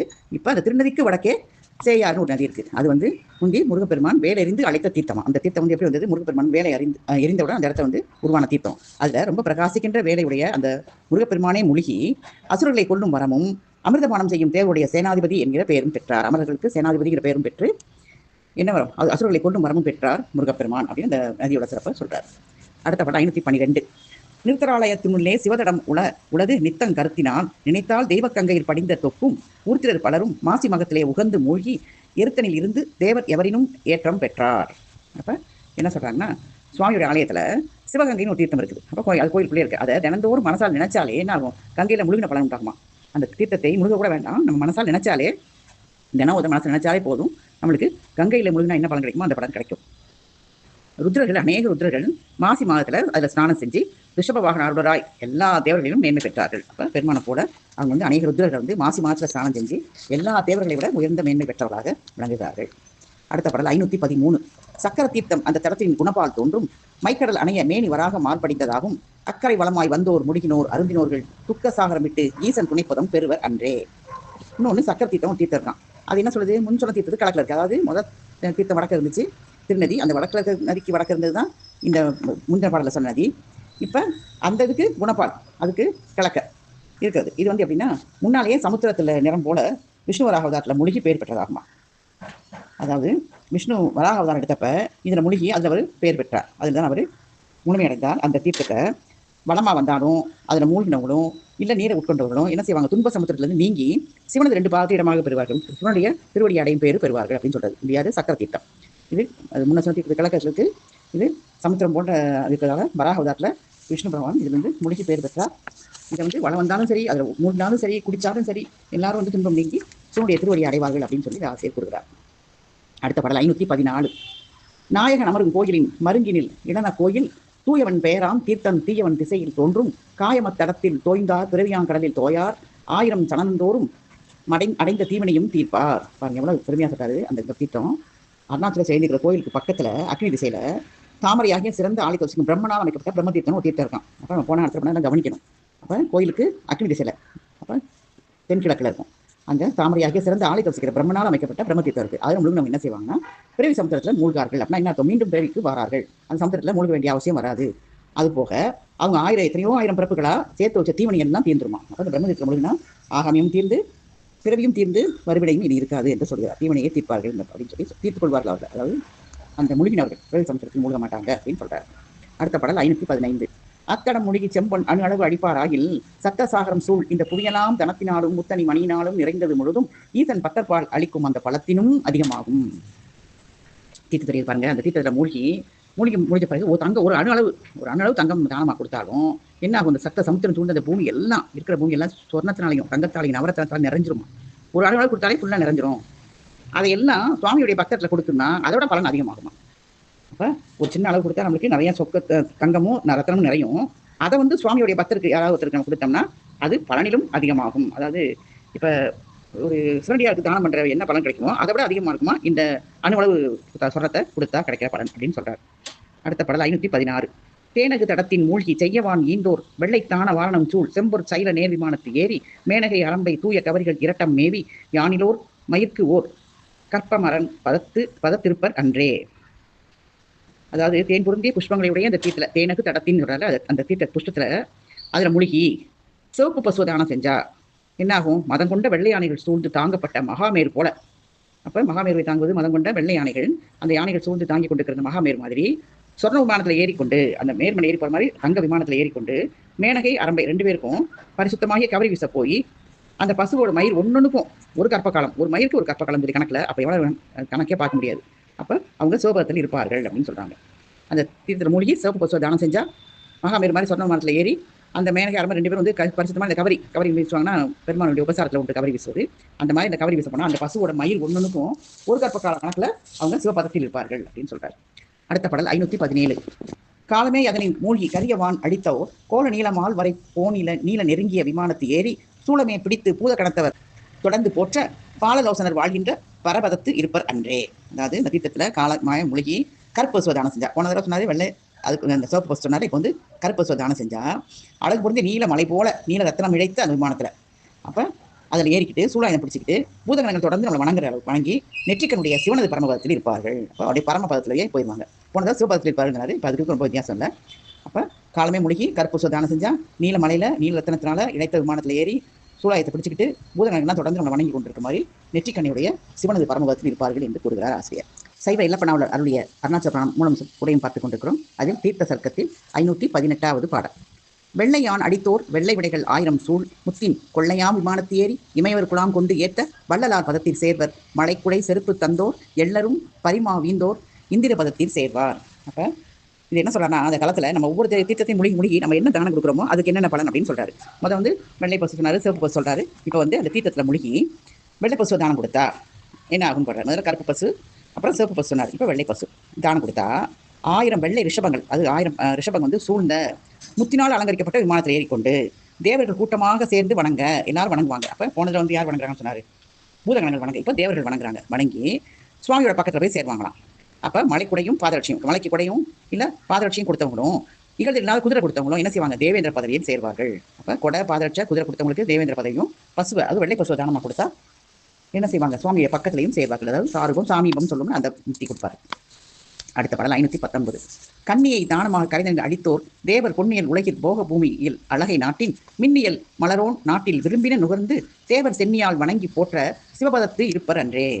அப்ப என்ன சொல்றாரு, தீர்த்த கரையில கன்னிகா தானம் செய்யறோம். இப்போ வரைக்கும் பசு சொன்னார். இப்ப கன்னிகளை தானம் செய்தால் தேவலோகத்திலும் சொர்க்கலோகத்திலையும் குபேரனுடைய அழகாபுரி பட்டணத்திலையும் 3லையுமே பிரகாசம் பொருந்திய பிரம்மலோகத்திலும் சில நாட்கள் இருந்து, அப்ப தேவலோகம், சொர்க்கலோகம், குபேரனுடைய அழகாபுரி பட்டணம், பிரம்மலோகம், இது எல்லாத்தையும் கொஞ்சம் நாள் இருந்து நம்ம விரும்பின மாதிரி எல்லாம் அனுபவிச்சு தேவர்கள் என்ன செய்வாங்க, தலையால வணங்கி அதுக்கப்புறம் அவங்க சிவபதியில் சேர்வார்கள் அப்படின்னு சொல்றாரு. அடுத்த பாடல் 520. உத்தம தலத்தில் கோடி அருந்தவருக்கு உதவும் அன்னம் நித்தமாங் காசி மீதோ அவிப்பலன் தனக்கு நேரா தத்தலன் தனந்த கோடி இருந்தவர்க்கு உதவும் அன்னம் சத்தியவரனை நாட்டின அவிப்பலன் தனக்கு கொள்வாதே. நாட்டினவள் பலன் தனக்கு ஒவ்வாதே. அதாவது உத்தமமாகிய ஸ்தலங்கள்ல இப்படி கோடி அருமையா தவசிகளுக்கு படைத்த அன்னம். அப்ப இப்ப வந்து முதல் பசுதானம் சொன்னாரு, அடுத்து கன்னியாதானம், இப்போ வந்து அன்னதானம் சொல்றாரு. அந்த படைத்த அன்னத்தின் பலன் என்ன இருக்குன்னா, நித்தியமா இருக்கிற என்றும் நிலையா இருக்கின்ற காசியில பெரியவர்களுக்கு படைத்த அன்னத்துல ஒரு அன்ன பலனுக்கும் ஒவ்வாது. அப்படிப்பட்ட காசியில இப்ப என்ன சொல்றேன்னா, தவசிகளுக்கு படைத்த அன்னத்தின் பலன் எப்படி இருக்கும், நித்தியமா இருக்கிற காசியில பெரியவங்களுக்கு படைச்ச அன்னத்துல ஒரு அன்ன பலனுக்கு கூட ஒருந்தாதான். அப்படிப்பட்ட காசியில அநேக கோடி தவசுகளுக்கு படைத்த அன்னத்தின் பலன் உண்மையாகி அருணாச்சலத்துக்கு படைத்த அன்னத்தில் ஒரு பலனுக்கு ஒப்பாகாது.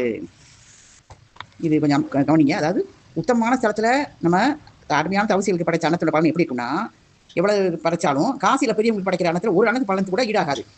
ஆனா இந்த காசியிலேயே அநேக கோடி தவசிகளுக்கு படைத்த அந்த அன்னத்தோட பலன் இன்னும் எங்கே கிடைக்கும், உண்மையாவே அருணாச்சலத்தை படைச்ச அன்னத்துல ஒரு அன்ன பலனுக்கு ஒப்பாகாதான். எவ்வளவு உயர்வா சொல்றாரு பாருங்க. அடுத்த பாடல் 521.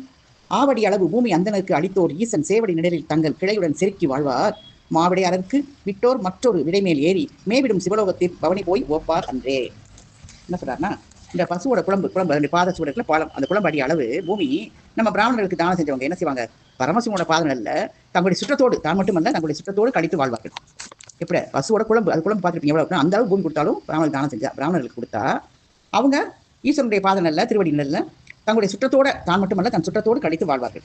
அப்ப சுவாமிக்கு இந்த பெருமை புரிஞ்சு ரிஷபங்களையே தானம் செய்யறவங்க இன்னொரு ரிஷபவான்ட்ட ஏறிக்கிட்டு சிவலோகத்துல பவனியாக போய் சந்தோஷித்திருப்பார்கள். அந்த குழம்புல கொடுத்தா பரமசு பாதங்கள்ல இருப்பாங்க. அந்த பெருமை புரிஞ்சு ரிஷபங்களையே தானம் செய்யறவங்க இன்னொரு ரிஷபவான்ட்ட ஏறிக்கிட்டு சிவலோகத்துல போய் பவனி வந்து சந்தோஷமாக இருப்பார்கள் சொல்றார். அடுத்த பாடல் 522. சாலைகள் சமைத்தோர் நந்தவனம் சமைப்பித்தோர் கேணி கூலமா தடங்கள் கண்டோர் குளிசனார் பதத்தில் சேர்வார் ஆலயம் மெழுகி தூர்த்து விளக்கிட்டோர் அலங்கரித்தோர் வேலையின் நடுவில் பாந்தள் மெத்தையில் துயில்வர் அன்றே. அதுபோல என்னென்ன பலன் சொல்றாரு, அருணாச்சலத்தில் சாலை வைத்தவர்கள், அதாவது சாலை ரோடு போடுறதுக்கு சாலை வைத்தவர்கள், நந்தவனம் வைத்தவர்கள், கிணறுகள் மணல் குன்றுகள் பொருத்திய குளங்கள் வெட்டினவர்கள், வெட்டும் போதே கிணறு வெட்டும் போதே மணல் குன்று அந்த எடுத்து மணலாக எடுத்து குன்று மாதிரி இருக்கும், அப்படி பொருந்தி இருக்கின்ற குளங்கள் வெட்டினவர்கள், வஜ்ராயத்தில் கையில் தாங்கிய இந்திர பதவியை அடைவார்கள். ஆலயத்துள்ள பள்ளங்களை நிரவி மெழுகி விளக்கேற்றி, அதாவது வந்து உழவார பணி மாதிரி வச்சுக்கோங்க, அங்கங்கே பள்ளம் இருக்கும், அதெல்லாம் வந்து கொஞ்சம் மண் போட்டு அதை நல்லா மூடி நிரவி சமப்படுத்தி பிறகு அதை மெழுகி அதை விளக்கேற்றி வைக்கிறவங்களும், அதுக்கு ஆலயத்துக்கு அலங்காரம் செஞ்சவங்களும் எப்படி இருப்பாங்க, விஷ்ணுவாய் திருப்பார்கடல் மத்தியில சர்ப்ப சயனத்தில் யோக நித்திரை செய்வார். விஷ்ணு எப்படி இருப்பாரு, பார்க்கடல் மத்தியில் படுத்திருப்பாரு, அது எதில் சர்ப்பத்தில் படுத்திருக்காரு, அது எப்படி இருக்காரு, நித்திரையா பண்றாரு, இல்லை யோக நித்திரையில இருப்பாரு. அப்ப இந்த ஆலயத்தில் பள்ளங்களை நிரவி மெழுகி விளக்கேற்றி வச்சவங்க அந்த பதத்தை அடைவார்கள். யார், விஷ்ணு மாதிரி அவரை நித்திரை செய்வார்கள் அப்படின்னு சொல்றாரு. அப்புறம் இந்த சாலை வைத்தவர்கள், நந்தவனம் வெட்டினவங்க, கிணறு மணக்குண்டெல்லாம் செஞ்சவங்க வந்து வஜ்ராயத்தோட கையில் தாங்கி இந்திர பதவி தேவேந்திரனாக அவதாரம் செய்வார்கள் என்று சொல்கிறார். அடுத்த பாடல் 523. மகிழ்ப்புணல் அரிதாம் நாளில் மறுநீர் பந்தர் வைத்தோர் செழிக்கும் மேல் பதவி தண்ணில் தேவரும் துதிக்க வாழ்வார் புடை கைமா உரியர் அன்பருக்கு அணிகளை புனைவித்தோர் ஓர் இழைக்கு அளவிறந்த காலம் இறைபதத்து இருப்பார் அன்றே. அப்ப என்னென்ன இதுக்கு என்னென்ன பதவின்னு சொல்றாரு. அதாவது எல்லாருக்கும் மகிழ்ச்சி விளைவிக்கிறதுக்காக இப்போ நீரே இல்லாத கோடை காலத்தில் தண்ணீருக்கு பஞ்சமாக இருக்கும். அந்த நேரத்தில் பலருக்கும் உபயோகம் மாதிரி தண்ணீர் பந்தல் வைக்கிறாங்கல்ல, அப்படி வைக்கிறவங்க செழிப்பான மேலான பதவியில் தேவர்களும் புகழ்றபடி வாழ்வாங்களாம். இப்போ தண்ணி பந்தல் வைத்தா என்ன பலன் சொல்கிறார். அடுத்து துவாரம் பொருந்திய அந்த துதிக்கையுடைய யானைத்தோலை போட்ட சிவனுடைய அன்பருக்கு. அப்போ சிவனோட அன்பர் தான் எப்படி சொல்றாரு, பெருமையை சொல்றாரு. கையில் தும்பிக்கை துவாரத்தோடு இருக்கிற அந்த துதிக்கையுடைய யானைத்தோலை போர்த்த சிவனுடைய அன்பருக்கு, அவருடைய அடியார்களுக்கு வஸ்திரம் கொடுத்தவங்க ஒரு இடைக்கு அளவிருந்த காலம் சிவபதத்தில் இருப்பார்கள். அப்போ அந்த வஸ்திரத்தில் இருக்கிற இலை, நூலிலை வந்து நம்ம எண்ண முடியாது, அந்த இலை ஒவ்வொரு இலைக்கும் ஒரு அளவிருந்த காலம் அப்போ சிவபதத்தில் இருப்பார்கள் என்று கூறுகிறார். அடுத்த பாடல் 524. மடம் சவைத்தவர்கள் அந்த மடத்தில் ஓர் துகட்கு ஒரு கற்பம் இடம் பிடித்து அடியா வீட்டில் இருப்பர் வேறு இறந்த பேர்க்கும் விடம் பிடித்து இறந்த பேர்க்கும் விதியினால் உறுதி வேள்வி கடன் கடித்தனரேல் அந்த குளமெல்லாம் கதியில் சேரும். இப்போ என்ன சொல்றாங்க, தளத்தில் அருணாச்சலத்தில் ஒரு மடம் கட்டினா அந்த மடத்தில் இருக்கிற ஒவ்வொரு துகளுக்கும், இப்போ எப்படி போனது இலைக்கு சொன்னார்ல, இது வந்து ஒரு துகளுக்கே ஒரு கற்ப காலம். எப்படி கெடுதல் இல்லாத மோட்சம் தான், அதையும் கெடுதல் இல்லாத மோட்ச தானத்தில் நிலைபெற்றிருப்பாங்க. அப்புறம் வேறு விதமாக இறந்தவர்கள், அதாவது இயற்கையான மரணம் இல்லாமல் வேறு விதமாக இறந்தவர்களுக்கும் விஷம் பிடிச்சி இறந்தவங்களுக்கும் விதியால் உறுதியாக பொருந்தி அந்த பிதிரியாகம் இதெல்லாம் அந்த தளத்தில் செஞ்சா அவங்க குளத்தை எல்லாருமே கதியில் சேர்ப்பாங்க. அப்போ துர்மரணமாக இருந்தவங்களும் விஷம் பிடிச்சி இறந்தவங்க எல்லாம் என்ன செய்யணும், பிதிரியாகும் அங்கே போய் அந்த தளத்தில் செஞ்சோம்னா அவங்க குளத்தார் எல்லாரும் கதியில் சேர்ந்துருவாங்க, எல்லாருமே நற்கதி அடைவார்கள் அப்படின்னு சொல்றாரு இந்த பாடல். சைவ எல்லப்ப நாவலர் அருளிய அருணாச்சலம் பார்த்துக் கொண்டிருக்கிறோம். அதில் தீர்த்த சர்க்கத்தில் 525வது பாடல். காகம் முன் பலிபீடத்தில் பலியினை கவரும் போதில் ஆகமார் சிறையை கீழே புடைத்தது ஆலயத்தின் ஊடே ஓகையால் நமது கோயில் விளக்கியது என உள்கொண்டு பாக சாதனார் வாழும் பதியினை பரமன் ஈண்டான். ஒரு காக்கா என்ன செய்து அந்த தளத்துக்கு கோயிலுக்கு எதிர்த்து இருக்கிற பலிபீடத்தில் வச்சுக்கிற பலியனத்தை வாயினால எடுக்கும்போது அவருடைய தேகத்தால் உள்ள சில கலக்கில அடிச்சிருது. அதை சுவாமி பார்த்துட்டு ஆலயத்தின் பிரியத்தால் நம்முடைய கோயில தான் வளர்க்குதுன்னு நினைச்சு இந்திரன் வாழ்கள் தேவலோகத்தையும் அந்த காக்கை கொடுத்துருந்தாராம். இது எதை குறிக்க, நம்ம கூட இந்த மாபலி சக்கரவர்த்தி எப்படி பிறந்தாரு, ஒரு எடியா இருந்து அவர் வந்து இந்த இதை இறந்ததற்காக வரும்பொழுது அதை வாழ்பட்டு தெரியாமல் அந்த திரியை தூண்டிடுவார். அப்போ விளக்கு சிறப்பாக எரியும். அந்த புண்ணியத்துக்காகவே வந்து ஒரு அரசராக கணிக்கிறார் அந்த மாபலி சக்கரவர்த்தியாக வருவார். அது மாதிரி இப்போ என்ன சார், ஒரு காக்க அந்த பலிபீடத்தில் இருக்கிற பலியனத்தை வாயினால் அப்படி சாப்பிட போகும்போது என்ன செய்யுது, அது உடம்பால சிறகால கீழே அடிக்குது, தட்டு சிறக படப்படன்னு அடிக்கும்ல, அப்படி அடிக்கும்போது அதை பார்த்துட்டு என்ன செய்யறார் சுவாமி, இது வந்து ஆலயத்து மேலே இருக்கிற அன்புனால பிரியத்தினால தான் நம்முடைய கோயில விளக்கு தான் சுத்தப்படுத்துது, அந்த விளக்கு அடிக்க தூசி தட்டமாக என்ன ஆகும், அங்கே தூசிலாம் விலகி போகும்ல அப்படின்னு நினச்சி அந்த காக்கைக்கு தேவலோகத்தையே கொடுத்து அருணாராம். எவ்வளவு சிறப்பு பாருங்க. அடுத்த பாடல் 526. மூடிய ஒன்று கோயில் முளையினை கிளறும் போது தேடரும் மணி ஒன்று அங்கே சிதறி ஒரு விளக்கம் காட்ட ஆடிய பெருமான் தீபம் அளித்தது என்று அதற்கு நல்ல வீடு உயர் நெறியும் காட்டி விரைந்து சாலோகம் ஈந்தான்.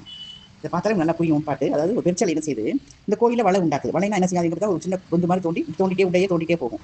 அந்த மாதிரி வலையை மண்ணை தோண்டிட்டு போகும்போது தேர்தல் கறி, அதை கிடைக்கிற கறியை ஒரு மாணிக்கம் வந்து அந்த வெளியே வந்துடுது தண்ணதியில் வந்து.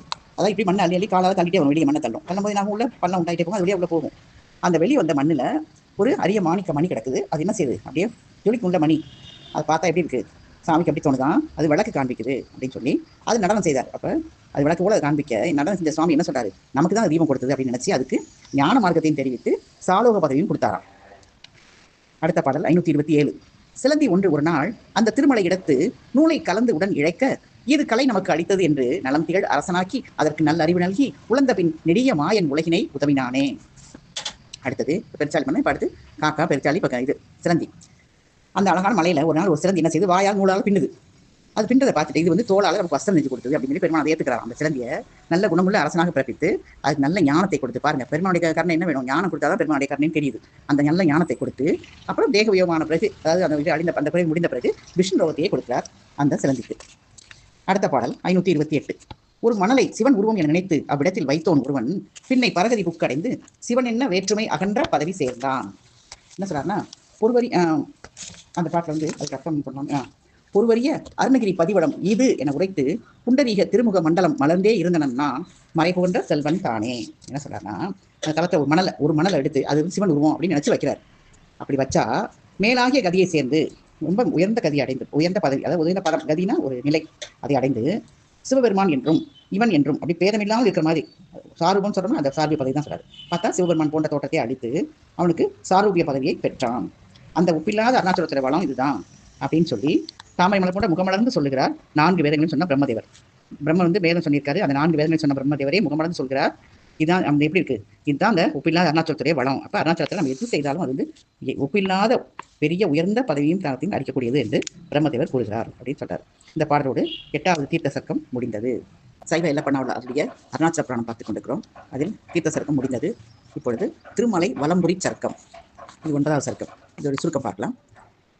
இப்படிப்பட்ட தெய்வீகம் பொருந்திய அந்த அருணாச்சலத்தை வளம் செய்யறது எப்படி அப்படின்னு சொல்லி சொல்றாங்க. வலம்புரி சர்க்கத்தில் நம்ம பிரதட்சணம் செய்யும்போது அந்த தினத்தில் நம்ம ஸ்நானம் செஞ்சு நல்ல சுத்தமாக ஒரு வஸ்திரம் கொடுத்து விபூதி பூசி நம்மளால முடிஞ்ச அளவு தானம் கொடுத்து, நம்ம ஒருத்தரையும் தானம் வாங்கக்கூடாது, கொடுக்கணும். வாங்காமலும் மேற்பார்வை இல்லாமல் அப்படியே பார்த்துட்டே பேக் பார்த்து இல்லாமல் கொடை பிடிச்சிக்காம எதுவும் தாம்பூலம் தரிக்கனா வாயில் வந்து எச்சில் தானே அது இந்த மாதிரி வெத்தலை பார்க்க அந்த மாதிரி போடாமல் போசனத்தை, அதாவது சாப்பாடை வந்து அது நினச்சிட்டே இருக்காமல் போசனத்தை வெறுத்து வாகனங்களில் ஏறாமல், ஏதாவது ஆட்டோவில் சைக்கிளில் வண்டியில் காரில் சுற்றி வராமல், பாதரட்சி நம்ம காலில் செருப்பு அணியாமல் காலால் நடந்து தலையை கை மேலே வச்சு கூப்பிக்கிட்டு சிரசுலேருந்து மனசில் எந்த விதமான கோபம் வன்மெல்லாம் இல்லாமல் அருணாச்சலத்தையே நம்ம தியானித்து கொண்டு மெல்ல நடந்து, அதுக்காக பரபரன்னு நடக்கக்கூடாது, தியானம் அடிப்பிரதர்ஷனம் பண்ண மாதிரி அந்த கிருதி பிரதர்ஷனம் செய்யணும் அப்படின்னு சொல்கிறாங்க. அப்படி செய்யும்போது என்ன செய்யணும், 8 திக்கையும் அந்தந்த திக்க சுவாமிகளை வணங்கி சித்தர்களையும் தேவர்களையும் மனசால வந்தனம் செஞ்சு நம்ம ஆலயத்துக்கு போய் பரமஸ்வரத்தை தரிசி நம்ம இருக்கிற இடத்துக்கு வந்து அதுக்கப்புறம் சாமியை தரிசித்து வந்து பழங்களோ பாலோ அல்லது பரிசுத்தமான ஏதாரணமோ புசிக்கணும்.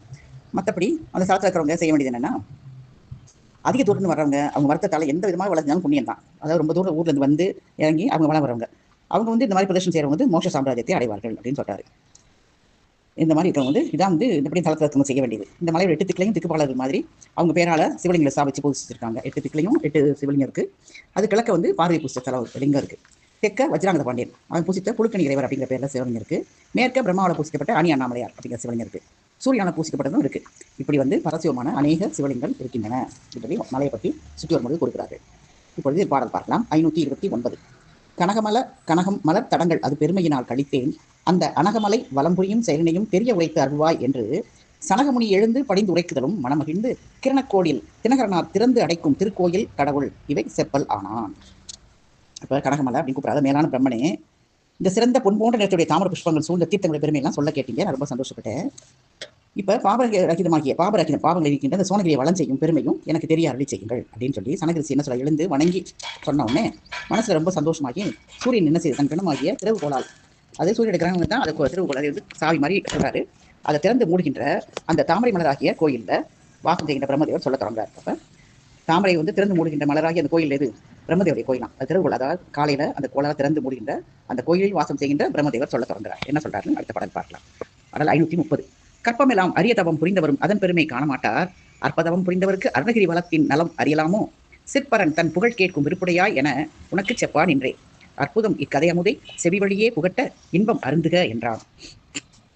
அப்ப கேட்ட உடனே பிரம்மதேவர் சொல்றாரு, அநேக கற்ப காலம் வரையில இந்த அரிய தவம் செஞ்சவங்க எல்லாம் இந்த பெருமையை அறிய மாட்டாங்க, அதாவது தெரிந்து அரிதாகிய தவம் அறிய மாட்டாங்கிறாரு. அது எவ்வளவு கடினமான தவம் செய்தாலும் இதை அறிய முடியாது. இப்போ அற்பமான தவத்தை செஞ்சவங்களுக்கு அருணாச்சலத்தை வளம் செய்கிற பெருமையை அறிய முடியுமா அப்படின்னு சொல்றாரு. ஞான சுரூபமா இருக்கிற சிவம் என்ன செய்யுது, அந்த புகழை கேட்க ஆசை இல்லம் என்று உனக்கு சொல்ல தொடங்க. நீ வந்து ஞான சுரூபமா இருக்க சிவனோட புகழை கேட்கறதுக்காக ஆசை இல்லவனா இருக்க, நான் உனக்கு சொல்ல தொடங்குறேன். அதாவது இந்த கதையாகி இந்த அமிர்தத்தை காதாகிய வாய்வடி புகட்ட அதை இன்பமாக அருந்துக அப்படின்னு சொல்றாரு. காது வழியாக செவிக்கு சிறிதளவு உணவு இல்லாத பொழுது சிறிதளவு செவிக்கு உணவு இல்லாத போது சிறிதளவு வயிற்றுக்கு ஈயப்படும் சொல்லுவோம். அது மாதிரி நீ வந்து செவி வழியாக இந்த இன்பத்தை நீ அருந்துகன்னு சொல்லி பிரம்மதேவர் சொல்ல ஆரம்பிக்கிறாரு. அடுத்த பாடல் 531. சோனகிரி வளம் புரிதல் பிறவி எனும் பெருங்கடற்கு தோணியாகும், 7 நரக குழி புகாது அரியமுத்தி வழிக்கு ஏற ஏணியாகும், காணறிய தவத்தினுக்கும் அறத்தினுக்கும் அருண் பொருட்கும் காணியாகும், வாழ்நுதல் மீனிடத்து இருக்கும் கண்ணுதலை மனமுறுக்கும் மகிழ்ச்சியாகும். இதான் பாடல். என்ன சொல்றாருன்னா, அருணாச்சலம் வளம் வர்றது எப்படின்னா, பிறப்பு அப்படிங்கிறது பெரிய கடலை தாண்டதுக்கு ஒரு தோணி, ஒரு படகாகும். அப்ப இப்ப கும்பி பாகம் அந்த மாதிரி சொல்றாங்களே 7 நரக குழி, இதெல்லாம் இதை வரும் கருடப்பணத்தில் வரும். அந்த மாதிரி கும்பி பாகம் அந்த மாதிரி 7 நரக குழியில புகுதான், அந்த மாதிரி புகாம அதில் செலுத்தாமல் அருமையான அந்த முத்தியில் ஏறுறதுக்கு இது ஒரு ஏணி ஆகுமா. அப்ப எங்கே நரகுள்ள விடாம எதுலையும் சிக்காம நம்ம வந்து பெருமான்கிட்ட ஏறி போவதற்கு இது வந்து ஒரு ஏணியாக இருக்கும். எது அருணாச்சலத்தை வலம் வருவது. காணுதற்கரிய தவத்துக்கும் தர்மத்துக்கும் அரிதாகிய சம்பத்துக்கும், தவம் தர்மம் சம்பத்துனா செல்வம். அப்போ அதுக்கெல்லாம் ஒரு காணியா இருக்கும். ஒரு காணினா ஒரு சிறிய ஒரு காணி நிலம் சொல்லுவோம்ல, கொஞ்சமா இருக்கிற உதவியாக இருக்கும். அதுக்கு ஒரு காணியா இருக்கும் அப்படின்னு சொல்றாரு. ஒளியுள்ள நெற்றியையும் மின்னல் போன்ற காந்தியுடைய பார்வதியை இடப்பாகத்தில் வைத்திருக்கிற சாமியை மனம் உருக்கி சந்தோஷமாக்கும். அப்ப நம்ம அருணாச்சலத்தை வலம் செய்தால் மின்னல் போன்ற காந்தியுடைய நெற்றியுடைய பார்வதி இடப்பாகத்தில் இருக்கிற சுவாமி என்ன அவருடைய மனசை உருக்கி அவரை சந்தோஷப்படுத்தும் நம்முடைய கிரிவலம். அப்ப கடலை பெருவிக்கலை தாண்ட தோணியாகும், நரகுல அழுந்தாம அதுக்கு ஏணியாகும், தர்மத்துக்கும் சம்பத்துக்கும் ஒரு காணியா இருக்கும்.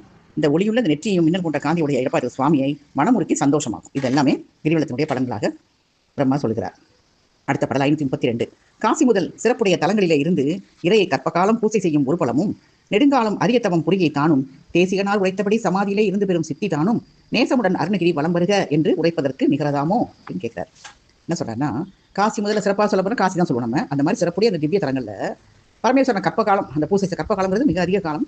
அப்ப அது பூசை செஞ்சா என்ன பலம் கிடைக்குமோ அதுபோல அநேக காலம் அருமையான தவம், கடுமையான தவம் செய்தலும், அப்புறம் குரு சொல்லி கொடுத்தபடி முறைப்படி சமாதியிலிருந்து அடைகின்ற சித்திகள், அதனால அஷ்டமா சித்திகள் அடைகிறோம்ல, அந்த சித்திகளும் பக்தி விசுவாசத்துடன் அருணாச்சலத்தை வலம் வரணும் அப்படின்னு சொல்ற பலனுக்கு நிகராகுமோ அப்படின்னு கேட்கிறாரு. அப்ப நம்ம வளம் வரணும் அப்படின்னு சொன்னாலே அதுக்கு என்ன பலன் வரும்னா, அதுக்கு என்ன பலன் வருமோ அந்த பலனுக்கு நிகராக எதுவுமே கிடையாதுங்கிறாரு. காசியிலிருந்து பரமேஸ்வரன் கற்பகாலம் பூசை செஞ்ச பலம், அநேக காலம் தவம் செஞ்ச பலம், குரு சொன்னபடி சமாதியிலிருந்து அட்டமா சித்தியில் அடைஞ்ச பலம், இந்த பலத்தெல்லாம் விட அருணாச்சலத்தை வலம் வந்தால் வருகின்ற பலனுக்கு எதுவுமே நிகராகாது அப்படின்னு சொல்றாரு. அடுத்த பாடல் 533. அருணகிரி வலம் வருக என்று உரைப்படவில் அதிக பிரமத்தி நீங்கும், நர்மதியின் அளவும் மது அருந்துபவம் வருந்தி நடுநடுங்கி ஓடும், மறுவு பெரும் பொருள் கவர்ந்த பழவினையும் கரம் குவித்து வழிகொண்டு ஏகும், குருபரருக்கு தவறிழைத்த கொடுவினையும் பயந்து கருக்குலையும் தானே. எப்படி சொல்றாருன்னா, நீ அருணாச்சலத்தை வலம் செய் அப்படின்னு சொன்னாலே நீங்க இதற்கரிய பிரம்மகத்தி பாதமும் போயிருமா. பிரம்மகத்திங்கிறது ஒரு கொடிய பாவம், அந்த தோஷம். அது வந்து எப்போ போயிருமா, அருணாச்சலத்தை நீ வலம் செய் அப்படின்னு சொன்னாலே போதும். நம்மகிட்ட யாராவது உலகம் இந்த அருணாச்சலத்தை போய் கிரிவலம் வா அப்படின்னு சொன்னாலே இந்த பிரம்மகத்தி பாவம் போயிருமா. அப்புறம் நர்மதி ஆறு ஓடுதில்ல, அந்த ஆறு வந்து வற்றாத நதி. அந்த நதியில அந்த நீர் அளவு மதுவை பானம் பண்ணியது, அதாவது மது அருந்தியவருடைய பாவம் எப்படி செய்யும், வருத்தம் நடுநடுங்கி ஓடி போயிருமா. இப்போ பிரம்மகத்தி போயிடும், மது அருந்திய பாவம் போயிடும். பிறருடைய மிகுந்த பொருளை களவு செய்து, அதாவது பிறர் பொருளை அபகரித்தால், அந்த மாதிரி செஞ்சு அந்த பழமையான பாவமும் என்ன செய்யும், கை குவித்து நம்ம நமஸ்காரம் செஞ்சுக்கிட்டு ஓடி போயிருமா. அது சும்மா கூட நம்மளை பார்த்து ஒரு பெரிய கும்பிட போட்டு அந்த பாவம் நம்ம விட்டு நீங்க ஓடிவிடும். அப்போ குரு நிந்தனை ரொம்ப பொடிய நிந்தனை. அந்த நிந்தனையை கூட அந்த குரு ஆகிய சுவாமிக்கு நம்ம தவறு செஞ்ச பாவமும் என்ன செய்யும், பயந்து போய் அதோட கரு குலைந்து ஓடி போகும். அதாவது அடியோடு நீங்க தான் கரு குலைந்துன்னு சொல்றாரு. கருவே கலைந்துன்னா என்ன, அதனுடைய அடிப்படையான அந்த காரணமே காரியம் மட்டுமல்ல, காரணமும் அது வந்து நீங்கிவிடும் அப்படின்னு சொல்லி இந்த பாட்டுக்கு சொல்றாரு ஆசிரியர். அடுத்த பட நாளை பார்க்கலாம். திருச்சிற்றம்பலம்.